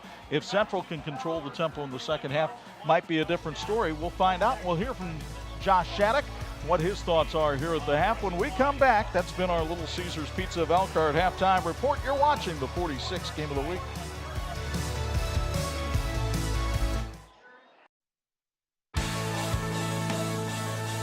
And this edition of the TV 46 High School Football Game of the Week is being brought to you in part by our friends at Hawkins Water Tech. We know H2O. 14-7, Elkhart Memorial with the lead over Elkhart Central as the sun goes down here in the city with a heart. Bo Hunt has had a chance to chat with Central head coach Josh Shattuck at the half. Bo, what do you have to say? Well, I asked Josh, you know, they kind of got the tempo a little bit more and the momentum a little bit going into the second half. I asked him how he carried that forward, and he goes, you're exactly right. We felt we got it. But the thing was, is our tempo and our play calling just wasn't quite the way we wanted to, and we kind of got out of sync a little bit in that first half. We want to continue to get better in that. He goes, that's on him. He goes, that's on me. It's my responsibility to make sure those kids are doing the right tempo, getting the calls in the right way. And he goes, we're going to do a better job of that as coaches in the second half. And he goes, for our players-wise, they're just getting in the groove. And he goes, the second half is going to go a lot smoother. Let's hope, guys. Indeed, let's hope. Well, by the way, that touchdown they scored in the second quarter for Elkhart Central was the first touchdown of the Josh Shattuck era. So, and it was sponsored by Old Orchard Golf Course, which is not a bad place to play some golf this time of year. They got some special rates. We'll be talking more about them in just a couple of minutes, but as they get ready to kick off, they had a little extra time here at halftime as they honored Tom Kurth and Phyllis Tubbs. Tom from Elkhart Central, Phyllis from Elkhart Memorial. You just think of all the games, all the teams for Elkhart Central in Elkhart in football and track and field that Tom Kurth was so instrumental in their success. Phyllis Tubbs has done an outstanding job, an amazing administrator at Elkhart Memorial, and really a pioneer in the field for the Crimson Chargers, and proud of both of them, and they celebrated their great accomplishments here tonight. And they have both teams given a couple extra minutes to get ready to go. And the Elkhart Central Blue Blazers heading out on the field, as I tried to say earlier, outfitted in their blue uniforms with blue helmets. And here comes the Crimson Chargers of Elkhart Memorial in their white jerseys, red helmets, gray pants, and they're about ready to kick it off. And Chuck, one of the things that Elkhart Central was doing successfully when they had success on offense was that quick snap, moving the ball and trying to get some of those big Elkhart Central guys a little worn down. We'll see how that has an effect. We'll find out who's been working out all summer. Dominic Davis is back to take the kickoff here. Austin Arbaugh doing the honors for Elkhart Memorial. He has been pooching those kicks over to the side where Jalen Bethea has been tonight. We'll see if that continues as Arbaugh sends one spinning. Bethea drops the ball at the 22, and that's where the Blazers will fall on it. So that's exactly what Elkhart Memorial wants to have happen on that play. And again, that's not your deep guy. That's not the guy that's used to catching it. Bethea struggled. He's dropped 2 of them. This one, his teammate came in and did the right thing here. I think Bethea was going to try to pick it up and redeem himself, but you got to get on that ball. Make sure you've got the possession and then let the offense go to work. So Jackson Wiltfong, the quarterback, who didn't throw it very much in the first half, takes over from the 22-yard line. You keep an eye on that time of possession stat, Chuck, as you said at halftime, 16-8 favoring Elkhart Memorial. Collings in motion, but it's Ricky Rocha up the middle, and Rocha behind his offensive line able to pick up 5 before Xavier Vaughn comes over and makes the tackle for Elkhart Memorial. 40 yards for Ricky Rocha tonight on 6 carries. And Chuck, I guess if you're going to put him to work, you do it right after the halftime break. He's got fresh legs. He's been playing a lot of downs on defense as well. C.J. Crowder and Brian Mravek moving the hole that time, and now we've got movement along the line of scrimmage, and this might be 5 yards against Elkhart Memorial. Offsides, encroachment, the call against the Chargers. So the ball moved up to the 31, and Central's looking at a 2nd and 1. On plays like this, are you tempted to take a deep hit down the field? I think they want to get a first down and move the chains here in the second half. But Memorial now with 7 penalties for 50 yards and got a little sloppy since that first quarter. Adrian Sims had 30 catches for Elkhart Central last year. He has not had one tonight. It's Rocha up the middle, big hole. Ricky Rocha in a foot race. Ricky Rocha trying to go 70 yards for a Blazer touchdown.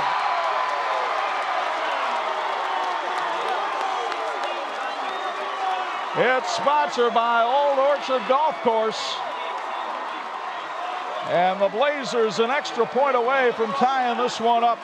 He exploded for 215 against Memorial last year. He got a huge hole to go through. Nobody laid a glove on him until the goal line. They're going to call it a 69-yarder, but boy, I tell you what, he sized up the guys and the angle they had on him and just put it in that extra gear and got down the field. Central will run the swinging gate for the extra point. Josh Shattuck waves them into kicking position where Jacob Kaiser will try to knot it up. Well, if you went to get a sandwich at halftime, I don't know, did you get back in time? Here's Kaiser on the approach. The kick is up, and it is good. We've only played 1:05 in the second half, and we are all tied up at 14, thanks in part to the running of Ricky Rocha. Well, we saw Brayton Yoder explode one for Northwood last night, and now you're going to get a look at Rocha, but look at the hole the Blazer line makes here. Oh, baby, did they get some pulling from Jonathan Decker that time at the tackle spot.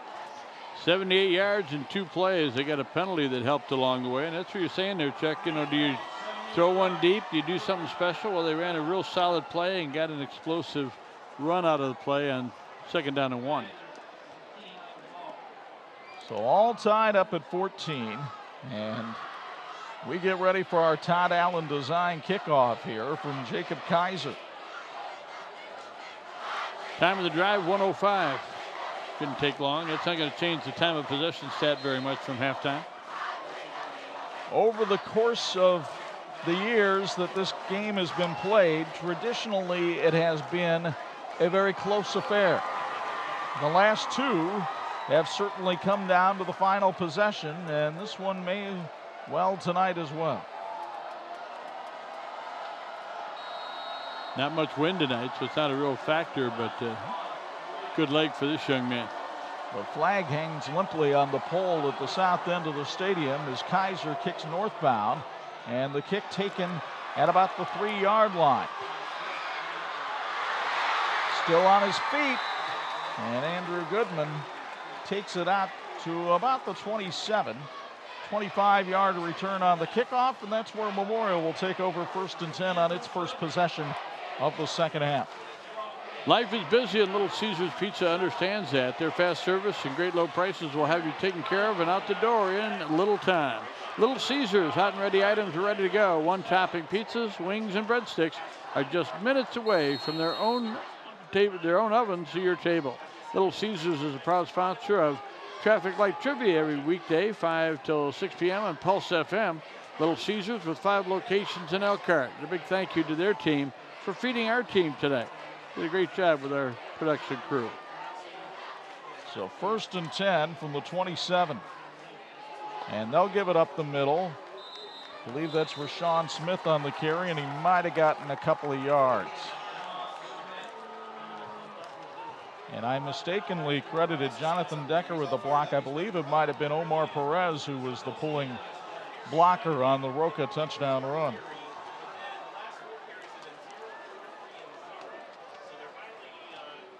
So 2nd down and 10, no gain given on the play. And of course, what Memorial wants to do here is slow things down a little bit and cool down this crowd. Things are cooling down a bit. The lights taking over. Tyler Lehner, the sophomore quarterback, under center, hands it off to Mark Brownlee with some running room on the right side. Brownlee not afraid to run people over. Brownlee out of bounds at the 35. I love the way that sophomore runs. He keeps the pads level, doesn't he, Bob? 38 yards on that run. That's outstanding. And a big play in that Elkhart Memorial needs to regain their momentum they had in that first quarter. Drew Schultz with the block that popped him open, and then he just ran over a defensive back there before him being shoved out of bounds.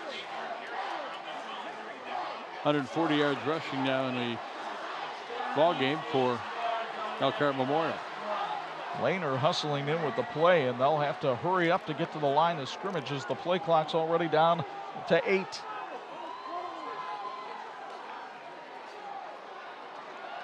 With the clock at 2, Lehner hands it off, and nothing happened in that time. The Blazers have had enough being run on.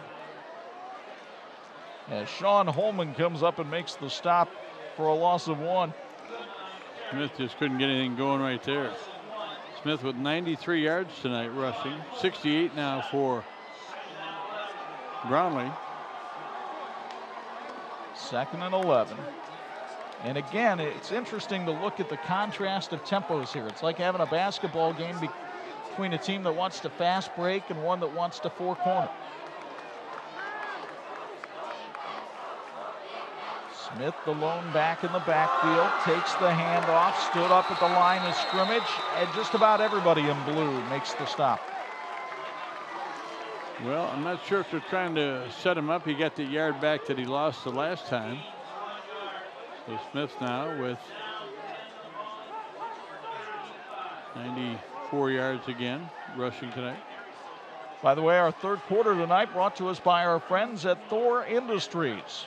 Very happy to have that group with us tonight on our broadcast. 8.5 to go in the third, all knotted up at 14. They've got an interesting setup. They got Brownlee and Gross split to the left side. Brownlee gets even wider now, but Lehner couldn't get rid of the football, and the ball put on the ground by Lehner, but the sack already recorded by Ricky Rocha in the backfield, and the Blazer defense appears to force a punt here from the 46, and you'll get another look at Rocha coming in and reading the play beautifully. Beat the blocker on the outside. Loss of 11 yards. He bellied back as quick as he could, but the more depth he got, then the ball came loose. Pretty heads-up play there by Boozer to pick it up and try to advance it, but the ball was dead. And Memorial now will try to pin Central back, I'm thinking. Nolan Gross will stand back deep, but look at this formation for Memorial here. Let's see, Gross takes the snap, but Elkhart Central will not try to rush. And they didn't even put anybody back this time. And the ball will be stopped at the 16-yard line, a 30-yard pump by Gross with no return. Ricky Rocha's explosive 69-yard run to pay dirt has tied this one up at 14 with 7:20 to go in the third on 46.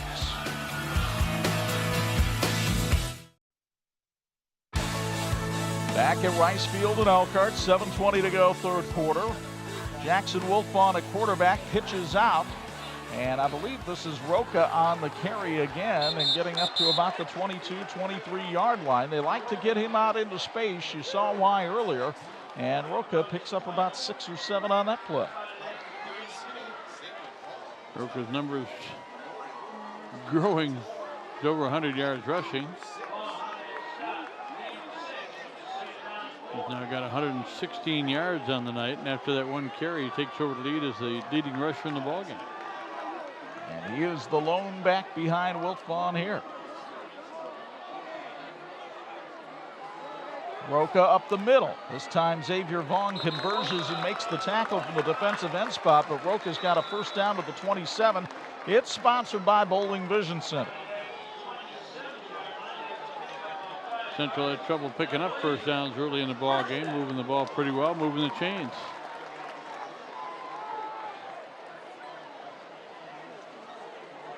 So the Blazers have really come out and tried to pound the ball on the ground here early in the third quarter. It's been successful for them.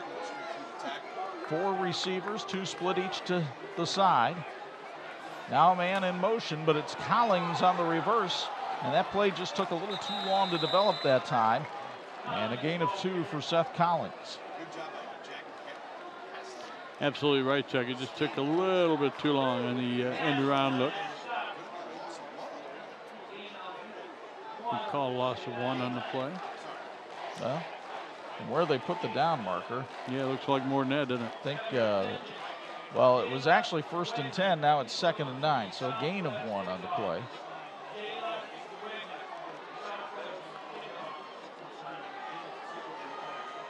Chargers have it stacked at the line of scrimmage. Wilfon kept it himself. Xavier Vaughn on the tackle again after a pickup of about 3. Vaughn, a 5'11", 220-pound junior who had a fumble recovery in the game against Elkhart Central last year. Having a good night on the defensive line, and he forces Central into a 3rd and about 5 here. Every once in a while, your quarterback has to do that. You got to keep the defense honest, and good run there by Wilfon. And Memorial just jumped offside, may have given Elkhart Central the first down. Well, you wonder if fatigue is starting to set in a little bit for Memorial on this warm, humid night. And if they're starting to make some mental mistakes because of that. It's a first down sponsored by Bowling Vision Center. And the chains will move up to the 37-yard line. Yeah, more, I think, mental fatigue, Chuck, than maybe physical at this point, but moving in the same direction. Central taking advantage. Here's Wilfon, pump fake, throws. There's Adrian Sims up to the 47. I think he's just shy of the first down. It'll be 2nd and inches. 5 out of 8 passing tonight. 47 yards. Poor Wilfon. Love the way he worked the other day. We were out there for practice. He went down and he was working with the defensive line squads and having to take snaps with no apparent value to him, but he was working real hard to make sure it was a good effort there. Folks, the Blazer Athletic Club proudly supports all 20 of the athletic teams here at Elkhart Central High School. Blazer Club is looking forward to another successful school year and our continued tradition of winning. Be sure to stop by Mr. B's Locker for all of your Blazer spirit wear needs. You can find them at all home football and basketball games and at lunch on Fridays. The loud, proud, and loyal Blazer Club would like to wish good luck to the Blue Blazer football team tonight as they host crosstown rival Elkhart Memorial's Crimson Chargers. Bring home the Mangy Lion, boys, and go Blazers. So Central gets just enough to get the first down by a nose of a football. That first down sponsored by Bowling Vision Center. And the Blazers have the ball at their own 47, 1st and 10. 4:34 to go here in the third quarter, and momentum at this point wearing a blue blazer. It certainly is. So am I. Wiltfong in the pistol, hands off on the reverse. There's Collins, and oh, did he get stoned at the 50, and we've got a flag behind the play. Nolan Gross with a big hit, but I think Adrian Sims may have been guilty of a blocking violation downfield. We'll see. He was all tied up with Julian Ogazali. I think that's a good call, Chuck. It looked like Sims turned around and said, ooh, did they see that? I think they did.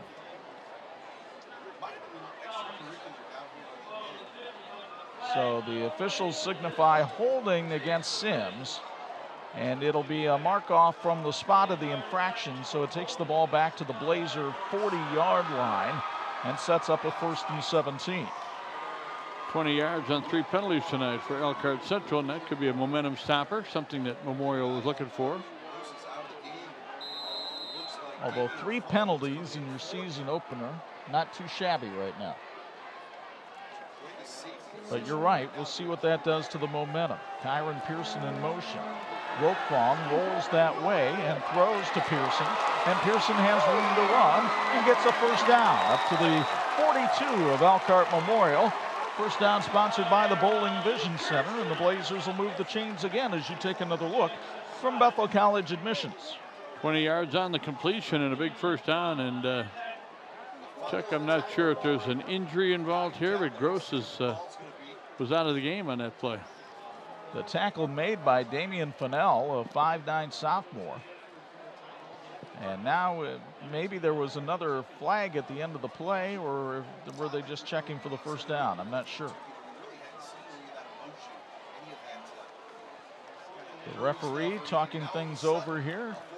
And there's the signal, a personal foul against Elkhart Central, and that's going to be a critical 15-yard penalty. Josh Shattuck wants to know who and what happened. And I think it might have been a shove out of bounds after the play was over. To see if the penalty came after the first down. Dead ball, which means it's after the play. So it moves the ball back to the 43, but the chains get moved with it as well. So it's 1st and 10, but back at the Elkhart Central 43. It's one of those things that changes the stats at the end of the night. You say, well, how did they go 66 yards when they've only got 50 yards of rushing? Well, they had some penalties in it.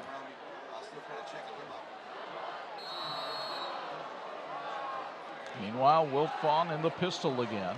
They'll give it to Rocha up the middle, and Ricky battling hard for about 3 yards that time.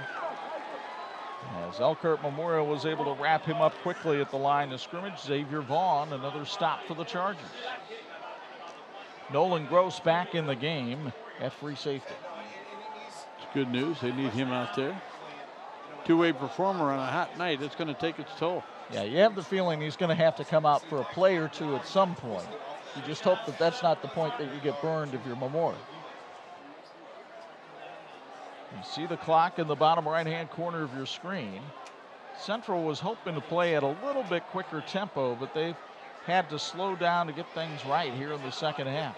Now Wiltfong throws to Kyron Pearson again, gets a good block on the outside from Davis, but flags come flying in. This could be a targeting check. And we'll see what the call is. Coach Shattuck. No, it's a hold against Elkhart Central. And we're going to see the holding, according to Dean Korsmo down in the truck. And yeah, Adrian Sims had the jersey of Julian Ogazali from behind and then gave the international symbol for I didn't do it, which usually means you did. Guilty as charged. Wow.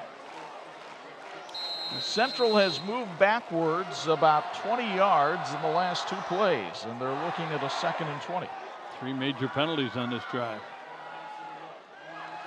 Wiltfong in trouble. Rolls away from pressure. Throws down the field and throws it away. That was a smart play by the Central quarterback. He had nobody open and lives to play another day. Even though fall is coming, there's still time for a round of golf or two at Old Orchard Golf Course. They want to help you. Old Orchard Golf Course has an 18-hole rate with cart. Special Monday through Wednesday at only $20, 7 a.m. to 12 noon. Old Orchard Golf Course celebrating 50 years of golf in Michiana, and they want to wish the Blazers good luck in the game tonight. Wow, they call intentional grounding on Jackson Wiltfong for that play. And I'm not exactly sure the rationale behind that. He was well out of what's considered the tackle box. He appeared to throw the ball well beyond the line of scrimmage. But intentional grounding is the call, and this is a loss of down. So let's see. Well, he's definitely outside the tackle box, but that ball might have gone out of bounds. I know it landed well down the field, but it might have gone out of bounds before it passed the down marker. Could have done that.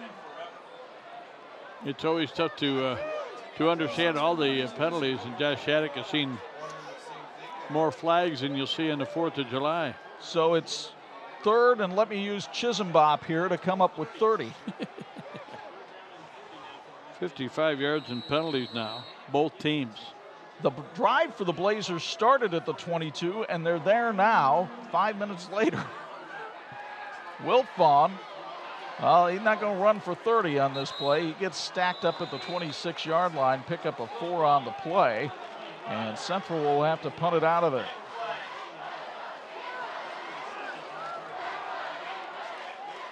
Yep. You'll say it's first play in a while we haven't had a flag check. If Memorial been called for a personal foul or something on that play, there's been first down. We've got a Memorial player, though, down on the field and slow to get up. That's Clayton Lundy, the linebacker. And the trainer's coming out to tend to Lundy, who's favoring his shoulder as he goes off the field. And they have him go down to a knee here so that the trainer can have a word with him. The teams in this game working toward a great finish, and so is the team from Imagineering Finishing Technologies. Partners with industries including aerospace, automotive, military and defense, medical, and precision machining. At IFT, quality is a way of life. So they're going to take a look at Lundy over on the sidelines, and meanwhile, play will resume with 2:20 to go here in the third, and Jacob Kaiser getting ready to kick this one down the field to Nolan Gross. Blazers slow getting another special teamer out there on the field. Jalen Bethea will take his spot. The snap to Kaiser is clean, and Kaiser gets away a fine kick that Gross fair catches at the 35-yard line. So for Elkhart Central, it's a 39-yard punt with no return. Well, next week on Harvest 103.1 WHME, Northwood football continues. It's a battle of the unbeatens down in Elkhart County. In fact, two defenses that posted shutouts on Friday night go head-to-head next Friday as Bob Miller's Fairfield Falcons, fresh off a win over Goshen, take on Northwood, which beat Jimtown. Falcons and the Panthers next Friday night at 7 live on Harvest 103.1 WHME.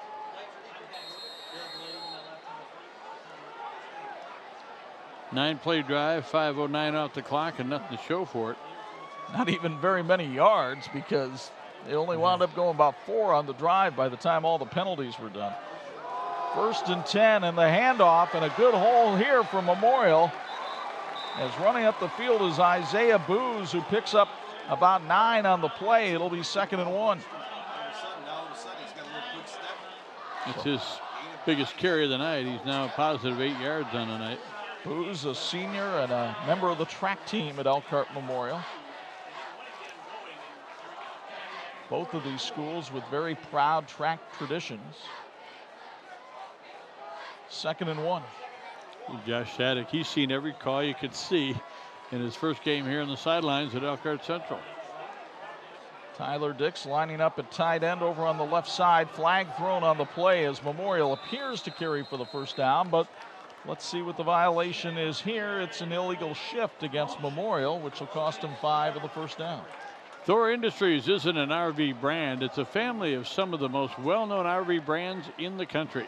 From pop-up campers to Class A motorhomes, Thor brands lead the industry in RVs that help you go your own way. Learn all about RVing and find the RV that's right for you at ThorIndustries.com. Good luck, Blazers and Chargers, from your friends at Thor Industries. So now Memorial goes from 2nd and 1 to 2nd and 6, and that changes the play call dramatically for Scott Shaw. Take a look at Wanye Hudson, one of the fine offensive linemen for this Memorial team in the huddle, along with quarterback Tyler Lehner. Brings his team up to the line of scrimmage, play clock already down to 5. Lehner hands off, more flags, Booz tackled on the sideline. I'm going to say this is another illegal shift. It is. Both of these teams right now are their own worst enemies. They are, and you say, well, how can you call that play? If you do it wrong, you're doing it wrong. And the officials, it's early in the year for them too, but they know what an illegal shift looks like. So all of a sudden it goes from 2nd and 1 to 2nd and 11. And 56 seconds remain here in the third quarter. Quarter that started electrically with Ricky Rocha's 69-yard touchdown run, but now has become a cavalcade of flags. And you're just hoping that your team, for whatever reason, doesn't make a mistake that leads to maybe points that would win the game. Both teams playing really hard here tonight. I've been impressed with the effort of both these teams. Fumble, and let's see who got down on it. Did Lehner get there in time? It appears he did, as the quarterback, first time tonight we've had a bad quarterback-center exchange between Lehner and Brown, and Memorial looking at a 3rd and 13. Not sure why they stopped the clock.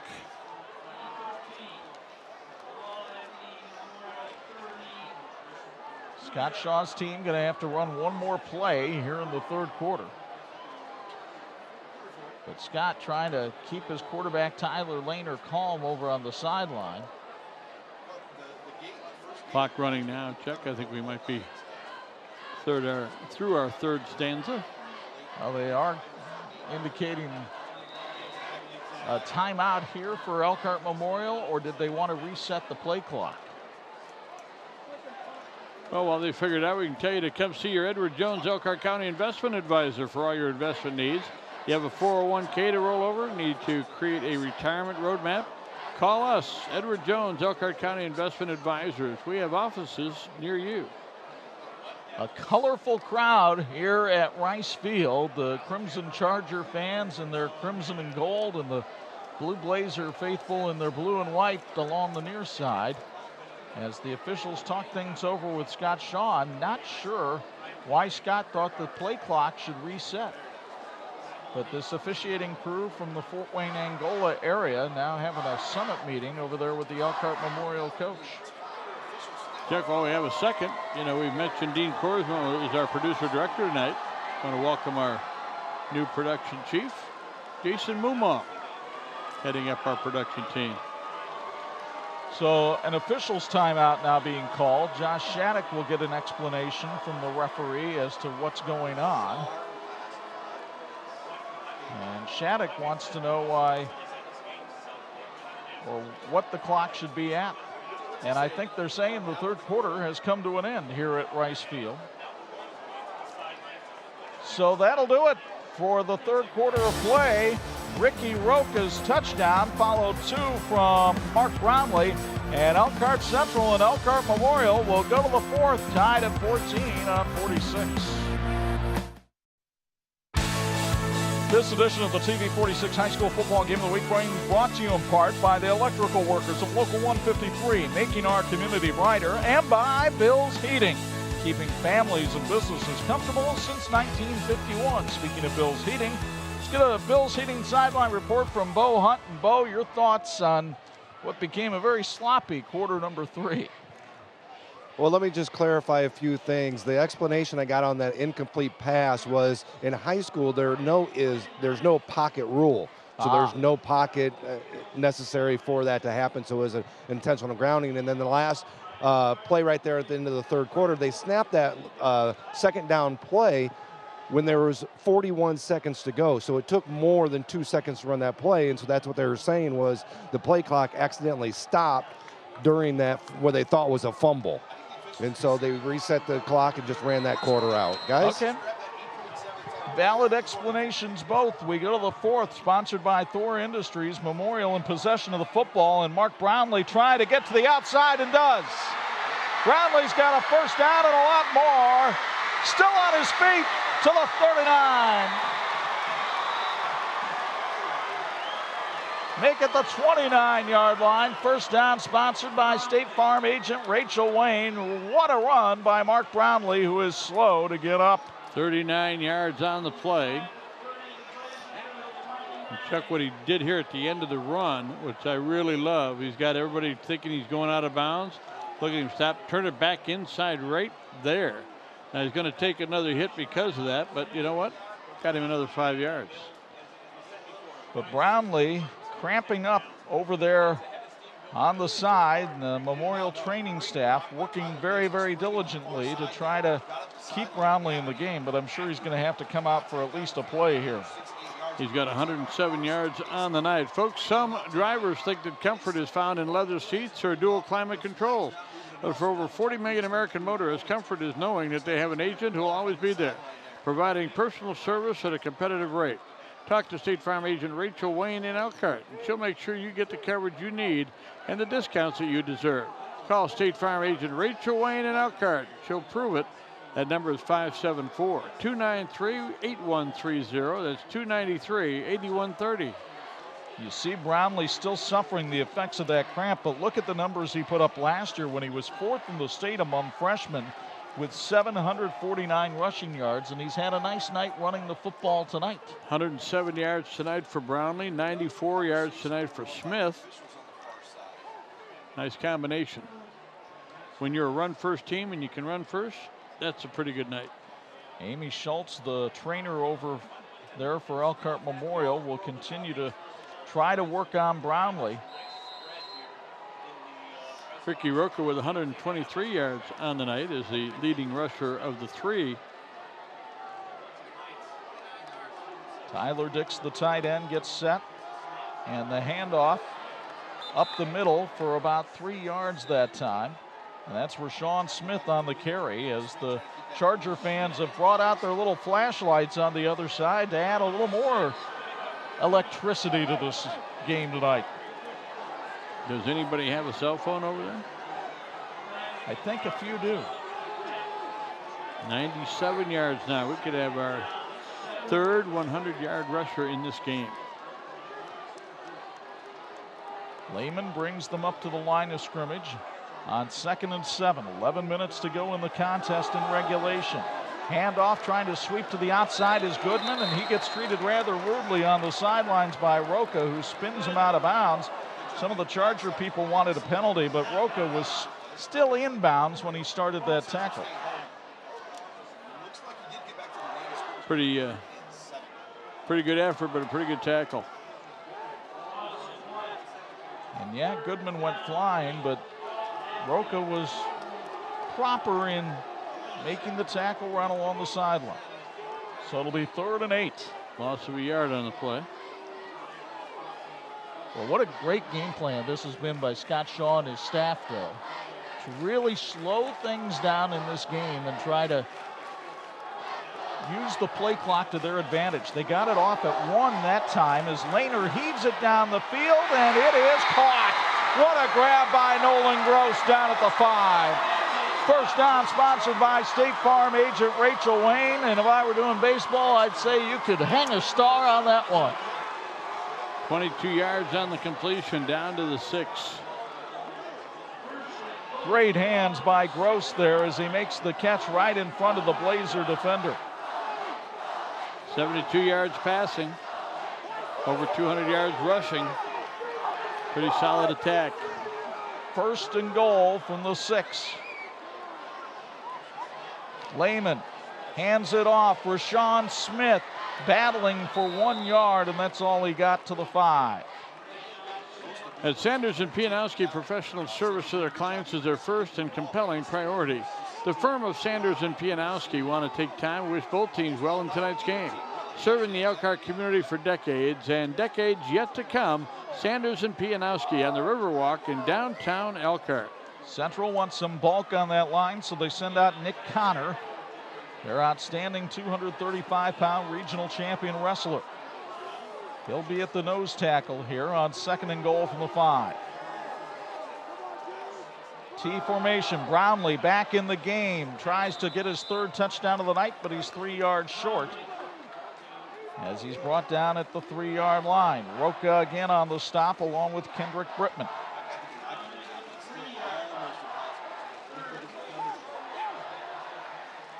Another 9 yards now for Brownlee on the night. So it'll be 3rd and 3.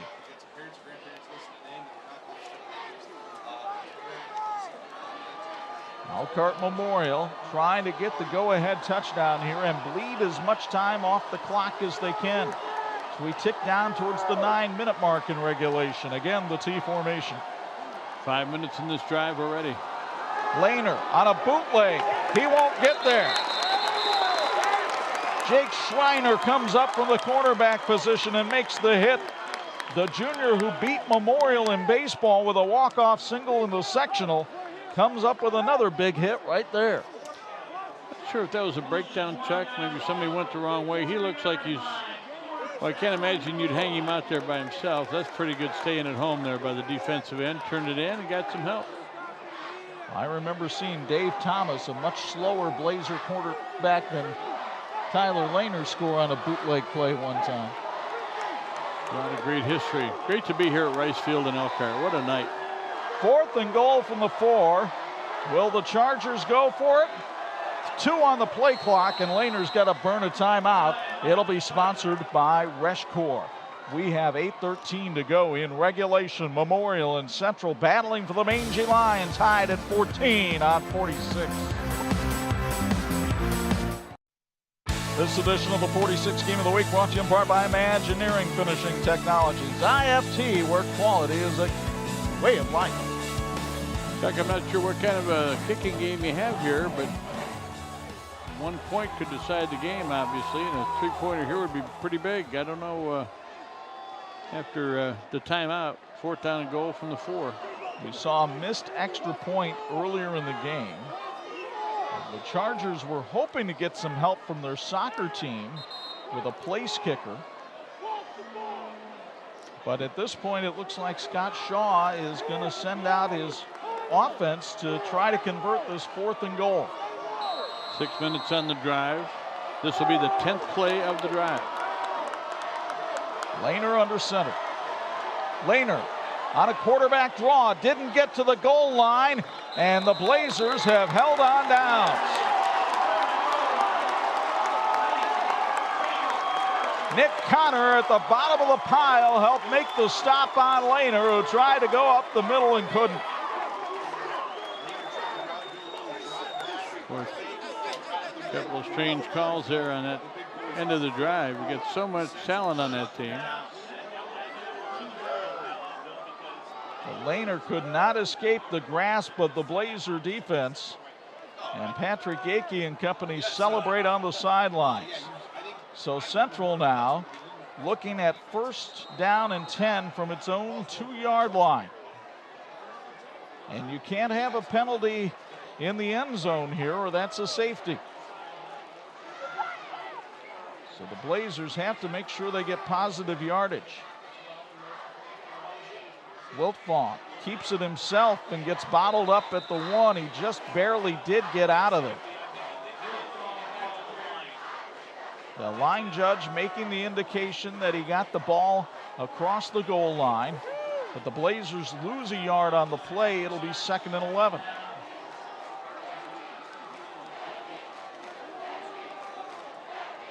Got to believe Ricky Rocha is going to handle that ball if he's in there. Now on 2nd and 11. Wiltfong throwing and completes it. Adrian Sims for a big 1st down out to the 16. Gross makes the stop. The 1st down sponsored by Bowling Vision Center. And oh, that was about a step away from going to the house. What a gutty call. Here it is Play again. fake. Wilfong with the fake and the throw. It was a bullet. 82 yards passing tonight, and they've been big ones. 7 out of 11 on the night. From the 16, out of the shadow of their own goalpost. Whistles and a timeout being called by Josh Shattuck. It's sponsored by Reshkor. Our punts and kicks tonight brought to you by Todd Allen Design, where ideas rule. From advertising, design, brand identity, web, photography, and film to full-blown integrated campaigns, Todd Allen Design in Elkhart helps your business not only compete, but dominate. Visit tadesign.com to learn more. We are not far from the college football season. In fact, on this Saturday night, we're just 12 days away from kickoff at the Rock in Bloomington when the Tom Allen era officially gets started as Urban Meyer brings in the second-ranked Ohio State Buckeyes for what they're billing as the biggest season opener in Indiana University history. You'll hear it on Harvest 103.1 Thursday night, August 31st at 8 p.m. To quote the great Bart Scott, can't wait. I got to tell you a story about Lee Corso. You know, he had a season opener up to name a team that he wanted to play, and the AD came in and said, who do you want to play? He said, Southern Cal. He said, to start your season? He said, yep, I promised the fans I'd have a Rose Bowl champion in this stadium. And they did. 7:30 left in regulation. Memorial and Central are tied at 14. And the Blazers looking at a 1st and 10 from their own 17-yard line. Ricky Rocha on the handoff. Rocha gets to the outside, spins around, and goes to the 30-yard line. Gain of 15. Yep. And it's sponsored by State Farm Bowling Vision Center, but we have a flag on the play and a Charger writhing in pain down on the ground. We'll see what this is all about. Flag or just an injury, we'll see. Chuck, I think maybe, and I'm not sure, Bo Hunt might be able to check on this, Bo, if you get a chance, but it almost looked like the new head coach from Elkhart Central went on the field to say, hey guys, let's go out of that quick offense here and let's go to taking time when we're running the clock. Wouldn't they love to go the length of the field for the winning score with no time left on the clock? And you could do that more by sitting in the huddle for about 20 seconds. Let's see how if they're still in that quick set offense. Well, meanwhile, holding called against Elkhart Central. And Nolan Gross is down on the field. We'll take an official's timeout here with 7:21 to go in the contest. Imagineering Finishing Technologies is an Indiana company that impacts industries worldwide. Over half a century of quality and excellence has made us the industry knowledge source. We support the efforts of the young people in this game tonight. We're working toward the same goal. That's a great finish. Good to see Nolan Gross able to walk off the field, but hardware has been tough to come by for each of these Elkhart schools. Memorial and Central each have only one sectional title in their 45-year history.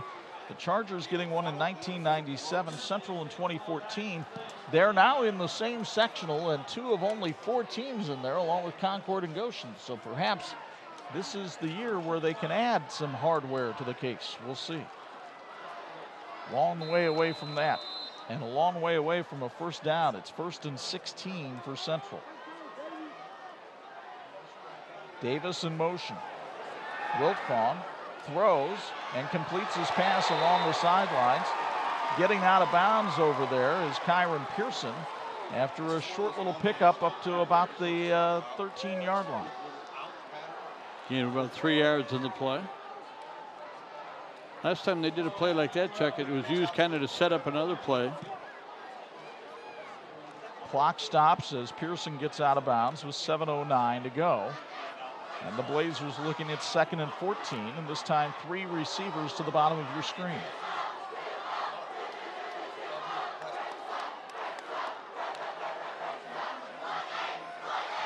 Wilfong looks downfield, fires over the middle, intercepted. Memorial gets the pick. Damian Fennell, the sophomore, comes up with a big pick, and the Chargers are in business deep in Blazer territory. Second turnover of the ball game, both against Elkhart Central. Wiltfong trying to go over the middle, but Fennell steps right in front of it. And the sophomore with the biggest play since wearing a Charger uniform, getting mobbed by his teammates over on the sideline.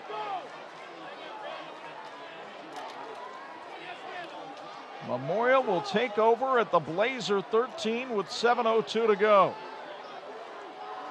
Remember, the Chargers had the ball first and goal at the 5 just a few minutes ago and couldn't punch it in. Well, we got a timeout on the field. Nope. Well, the pace has slowed considerably, hasn't it, from that first quarter that went by in about 23 minutes. The Chargers have really been able to control the tempo here tonight. Remember, that was one of Scott Shaw's keys to win at the beginning of the game.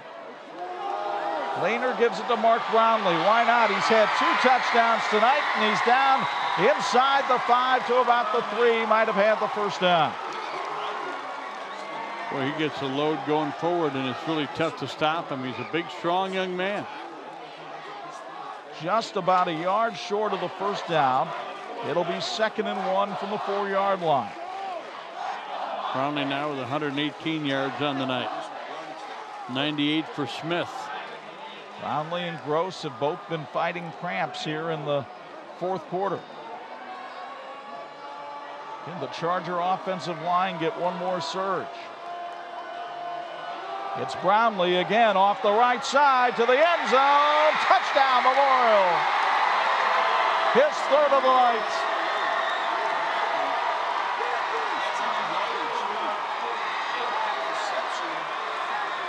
Now, partner, the extra point becomes so big because Central will have time.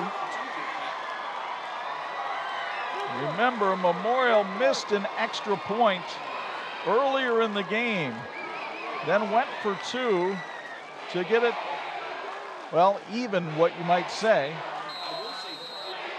And now they'll have Austin Arbaugh try the kick again. The snap is good. Arbaugh shanks it and missed it. It's no good, and Memorial has a 6-point lead with 6:12 to go. Remember, this was all set up by the Damian Fennell interception of Jackson Wiltfong, and then after that, Mark Brownlee was able to take it on in for the score, and the Chargers lead it by 6 with 6:12 left on 46.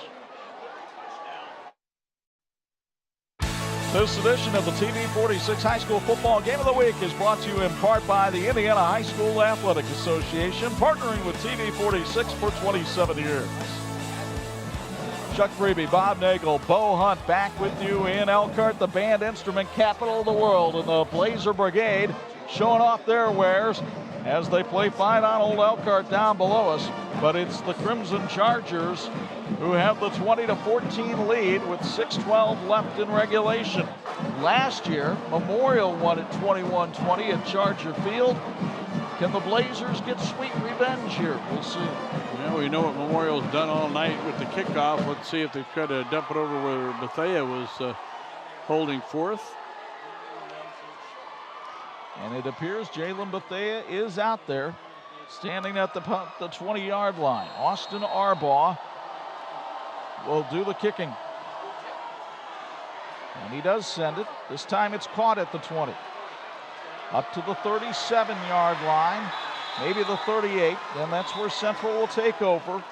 1st and 10 with 6:05 to go. And let's look one more time at that extra point attempt by Elkhart Memorial.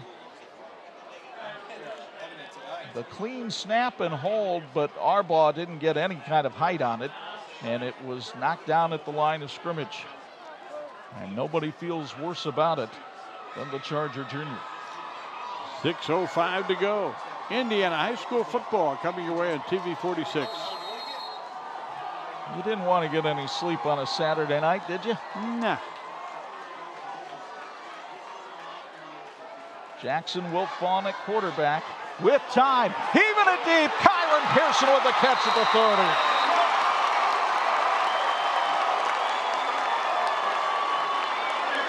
So the Blazers come out and strike for 32 yards on their first play of the possession. You get another look courtesy of Bethel College. And Wiltfong put it just a little behind him where they might have been able to cue the fight zone. Over 100 yards passing now on the night for Wiltfong on 9 out of 13. Pretty impressive. Andrew Goodman had the coverage for Memorial. Double covering Sims, you're going to have somebody open. Davis in motion. Wiltfong keeps it. Big hole up the middle. Jackson Wiltfong up to the 23 on a nice little version of the quarterback draw. Wiltfong now with 13 positive yards. He had some negative yardage early, but again, outstanding performance. This kid's just a sophomore, Chuck. Pretty impressive. 2nd down and 10.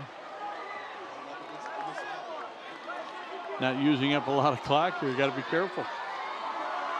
I said 2nd and 10. It's 2nd and 3 with 5:10 to go. A flag thrown as this one gets underway, and they blow it dead, which is usually indicative of a false start. And Josh Shattuck very upset on the Blazers sideline because this goes from 2nd and 3 to 2nd and 8.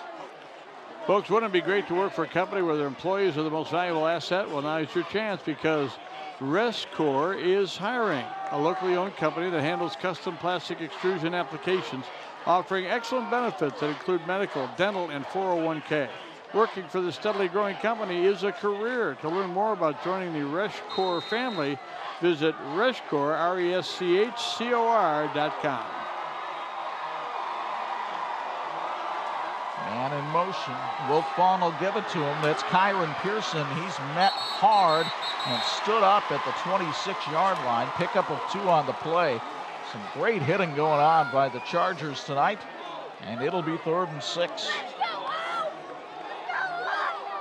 Pearson's quick, doesn't have a lot of bulk behind him. Well, that 5-yard penalty for Central really could be a killer right here. They were looking at a 2nd and 3. Instead, it's 3rd and 6. Rocha, the lone back behind Wiltfong. They'll give it to their money man. Rocha tried to get to the outside and gets hauled down by the ankles by John Remmels. And Rocha did not get the first down. He's 3 yards short. It'll be 4th and 3 for the Blazers. They need a touchdown. A field goal does them no good with 4 minutes left. Well, you were in 4-down territory, so you gave it to Rocha. Wiltfong looks over to the sidelines. Josh Shattuck changing the play. He's got plenty of time on the play clock. Rocha up the middle, 1st down. He got it to the 18. And now the Blazer fans making all kinds of noise on the near sideline. Folks, if you've never been to a Mangy Lion game, you got to come some year. 144 yards tonight for Rocha and about a dozen tackles. And if you're going to come to one, you better come in the next couple of years, too. It seems like it always comes down to the last possession. 3:15 and counting.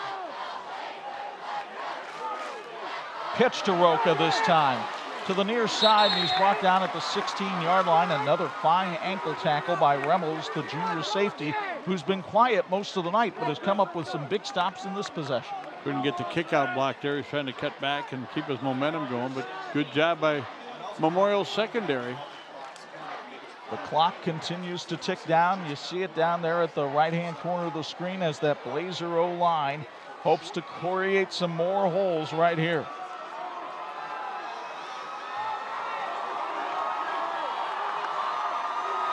Crowder, the center. He snaps it back to Wiltfong. Rocha again, the short side pitch. Did he get the corner? He did, out to the 10-yard line. And that's going to be 2 yards short of the 1st down.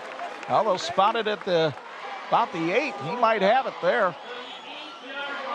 You take another look at the Bethel College admissions replay, and they're going to have to bring the chains all the way across the field to measure here. Pretty nice footwork there by Ricky Rocha and a pretty accurate spot, I must say.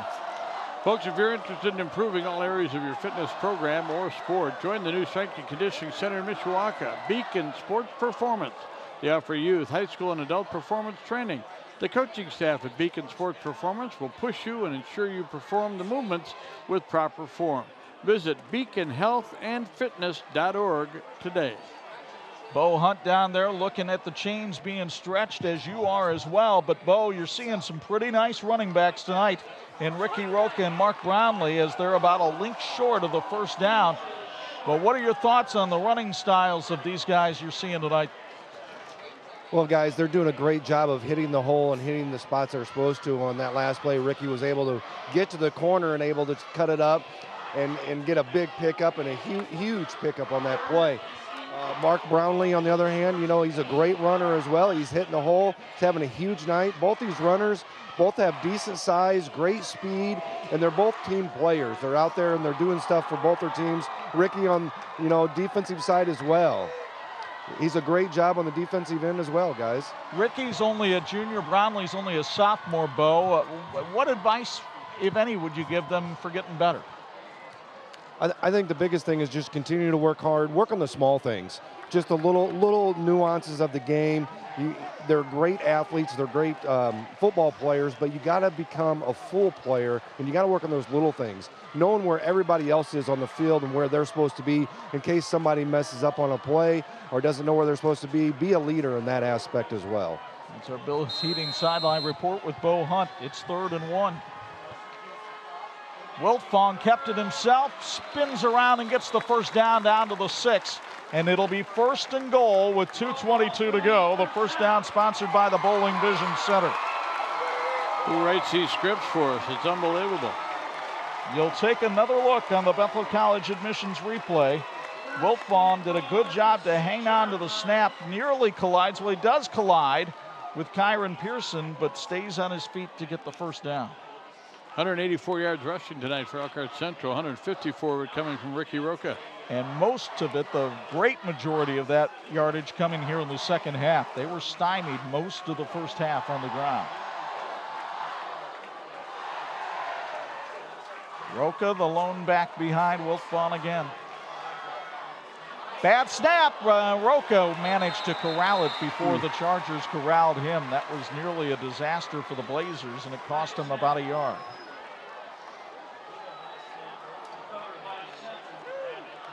Well, you don't want that mistake right there, do you?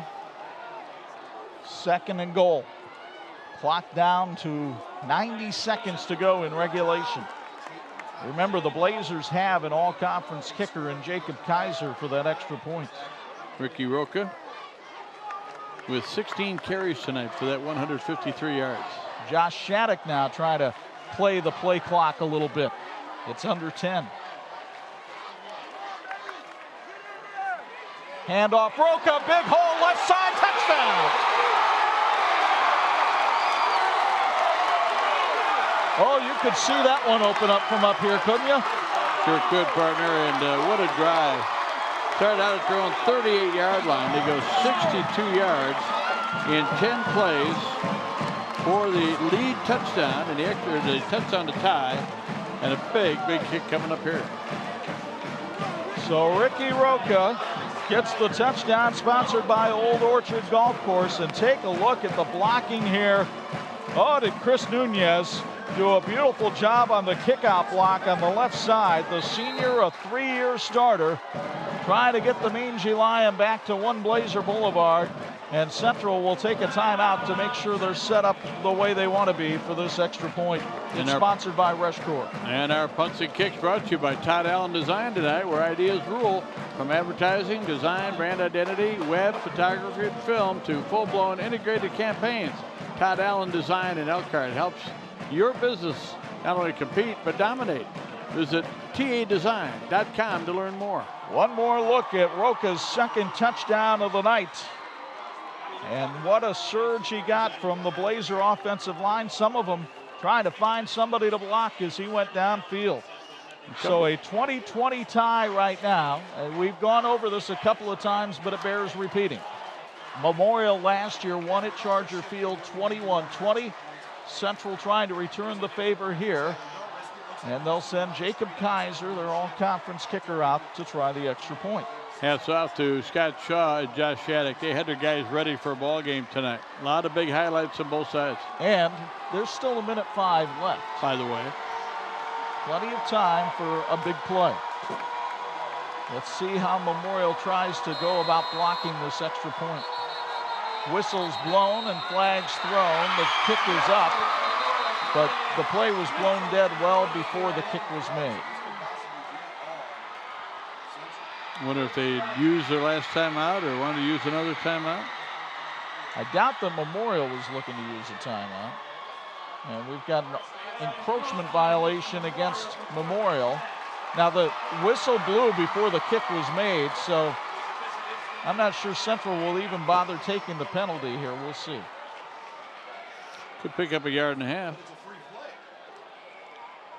It's not a dead ball if it's offside. Whistles blew before the snap, so Josh Shattuck running onto the field. He just wants to keep. This is what we do. Yeah, he wants to keep the ball where it was. He basically declines the penalty here. And again, Jackson Wiltfong the holder, Jacob Kaiser the kicker. The snap good, the kick is up, and it is good. So 1:05 to go in the contest, and Elkhart Central, for the first time tonight, grabs the lead by a count of 21-20. This game so incredibly like the game last year at Charger Field, it's uncanny. 3 first downs, 62 yards, 10 plays. Wow, what an impressive drive. It took 5 minutes and 7 seconds to go, that 62 yards. And give Wiltfong a lot of credit on that drive, too, because he had thrown the interception that had set up Memorial's go-ahead touchdown, but he showed some poise under pressure, came out, hit that big 30-yard strike to Pearson on the first play of the drive, and then also ran for a big first down as well. Check. Poise under pressure sounds like one of their keys to win tonight for Elkhart Central. The extra point sponsored by Old Orchard Golf Courses, Mr. B, the mascot that was drawn up by an art teacher that didn't want to do it, so he drew the most hideous creature he could, and the students loved it. And the corkscrew nose, lightning bolt riding mascot of the Blue Blazers celebrating on the Central sideline. And he works at Old Orchard Golf Course. He cuts the holes in the morning. Nah, he doesn't.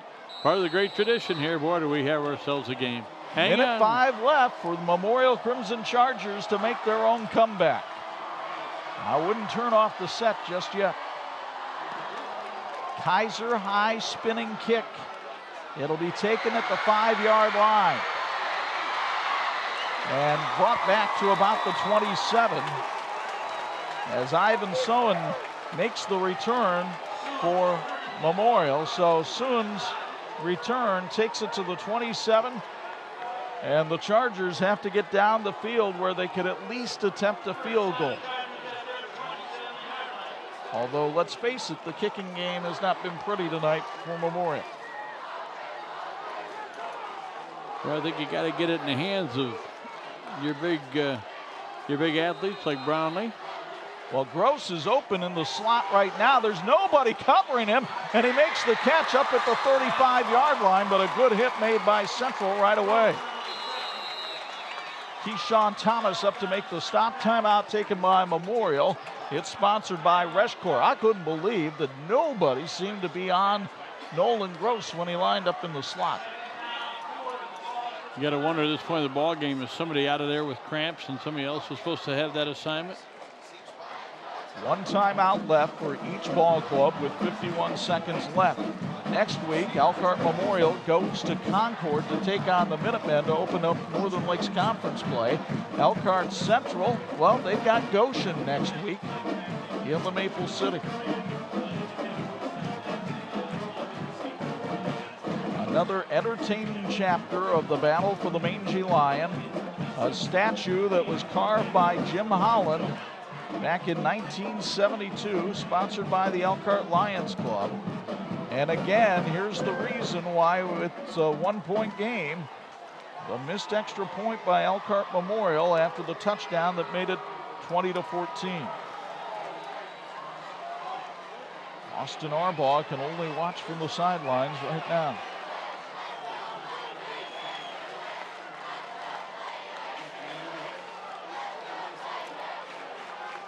Memorial comes out from the sideline. They'll send trips to the right of quarterback Tyler Lehner on 2nd down and 2.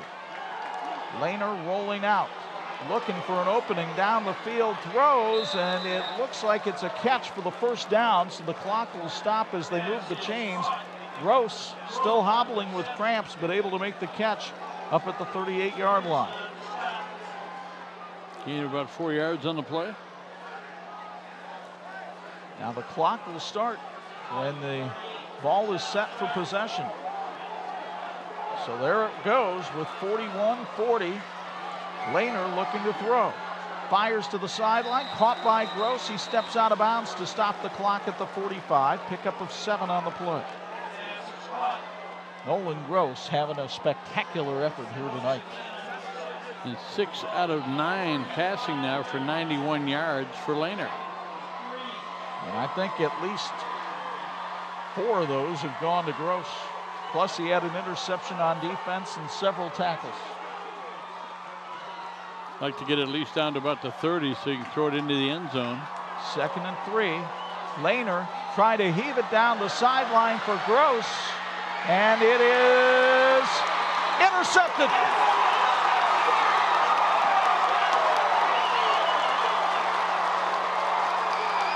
The Blazers come up with the pick. Jake Schreiner hauled it in.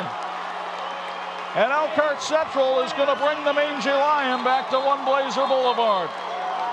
Finally, a turnover in favor of Elkhart Central tonight. They had turned it over twice. Memorial turns it over here in a key point of the ball game. Lehner trying to hit a home run ball to Gross, threw into triple coverage, and it was still a battle for the ball, but Schreiner, who's been a Charger killer throughout his athletic career, comes up with a big play right there. And the Blazers take over possession back at their own 17, needing to kill just 26 seconds.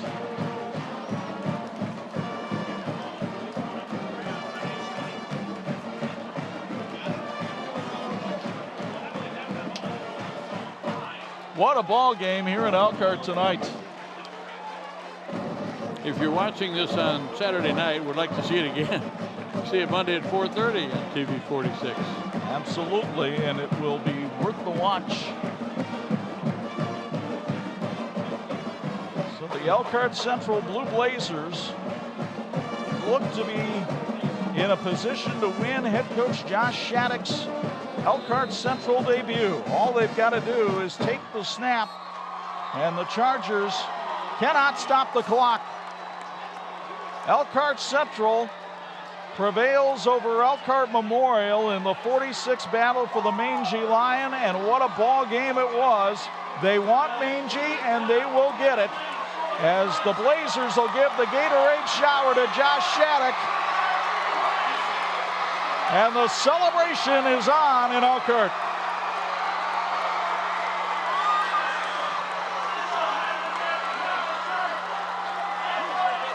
(21-20), Elkhart Central wins it.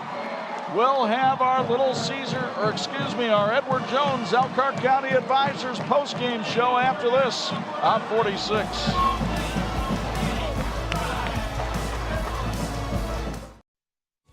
Thanks for watching the WHME TV 46 High School Game of the Week, brought to you by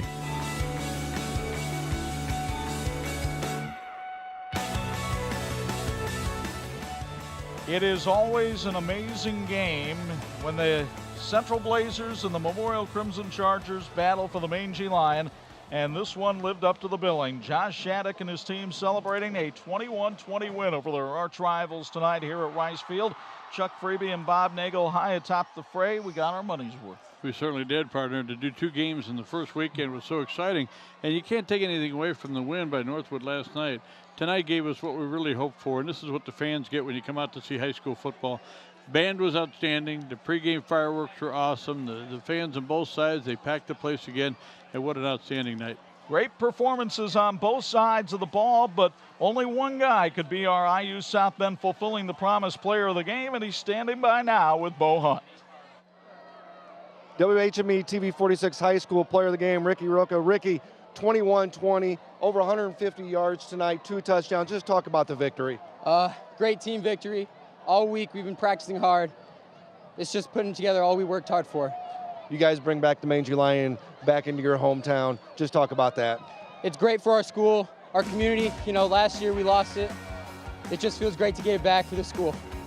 You guys came in tonight, didn't know you got a new coach. Just talk about how that is done, how he's come along with you guys this year and where it's going to progress. All year long he's just been preaching, working hard, doing things right. That's what all he's been talking about. Practicing hard, just getting the practice right. Friday night, that's where it all comes on. Both way player, playing a little bit of defense out there. Just talk about your defense as well. Defense, it's a great coaching job. Switched it up this year. He schemed it up perfectly. We just went out there, executed. Congratulations being our player of the game. Thank you, sir. Back to you guys. All right, thank you very much, Bo and Ricky. And now it's time to get to some of our other features here. And let's start with our electrifying play of the game, brought to you by the electrical workers of Local 153. That, too, was provided by Ricky Rocha early in the third. And I tell you what a tremendous night he had. But coming out in the second half, he's fresh after the halftime break, and they went to him twice. Takes it to the house for the big touchdown. 69 yards officially on the carry, and Central was back even, and boy, from there on, a real chess match between two well-coached teams. And meanwhile, our woe stop of the game, well, it really was a difference maker in this game. A blocked extra point by the Blazers special teams. And you know what? It's tough to totally blame one guy or the other. The hold looked like it was pretty good. The kick a little bit low. And again, the defense gets a piece of it, knocks it down, but it's something you got to work on. And I know in the course of the night, 48 minutes of football, there was a lot of reasons why things got a little sideways, but they didn't lose the game because of a missed kick. There was a lot of plays both ways that were really exciting tonight. And a lot of football to be played by these two teams, but the city of Elkhart can be very happy about the show they put on tonight, including the fireworks going off as we roll out. Once again, our thanks to our outstanding TV 46 crew who brought you this one, led by the crazy one, Dean Korsmo, and he had plenty of help from our cast of characters. You enjoy the fireworks as we remind you that we've got more high school football next Friday night at 11 and Saturday morning at 9 when the St. Joe Indians visit the Northridge Raiders in Middlebury. We'll have it for you right here on your home for high school sports, TV 46. Our thanks to the staffs at both Elkhart Memorial and Elkhart Central for their help. Once again, the final score, the Blue Blazers 21, the Crimson Chargers 20. For the Hall of Famers, Bob Nagel and Bo Hunt, Chuck Freeby saying so long from the banks of the mighty Elkhart.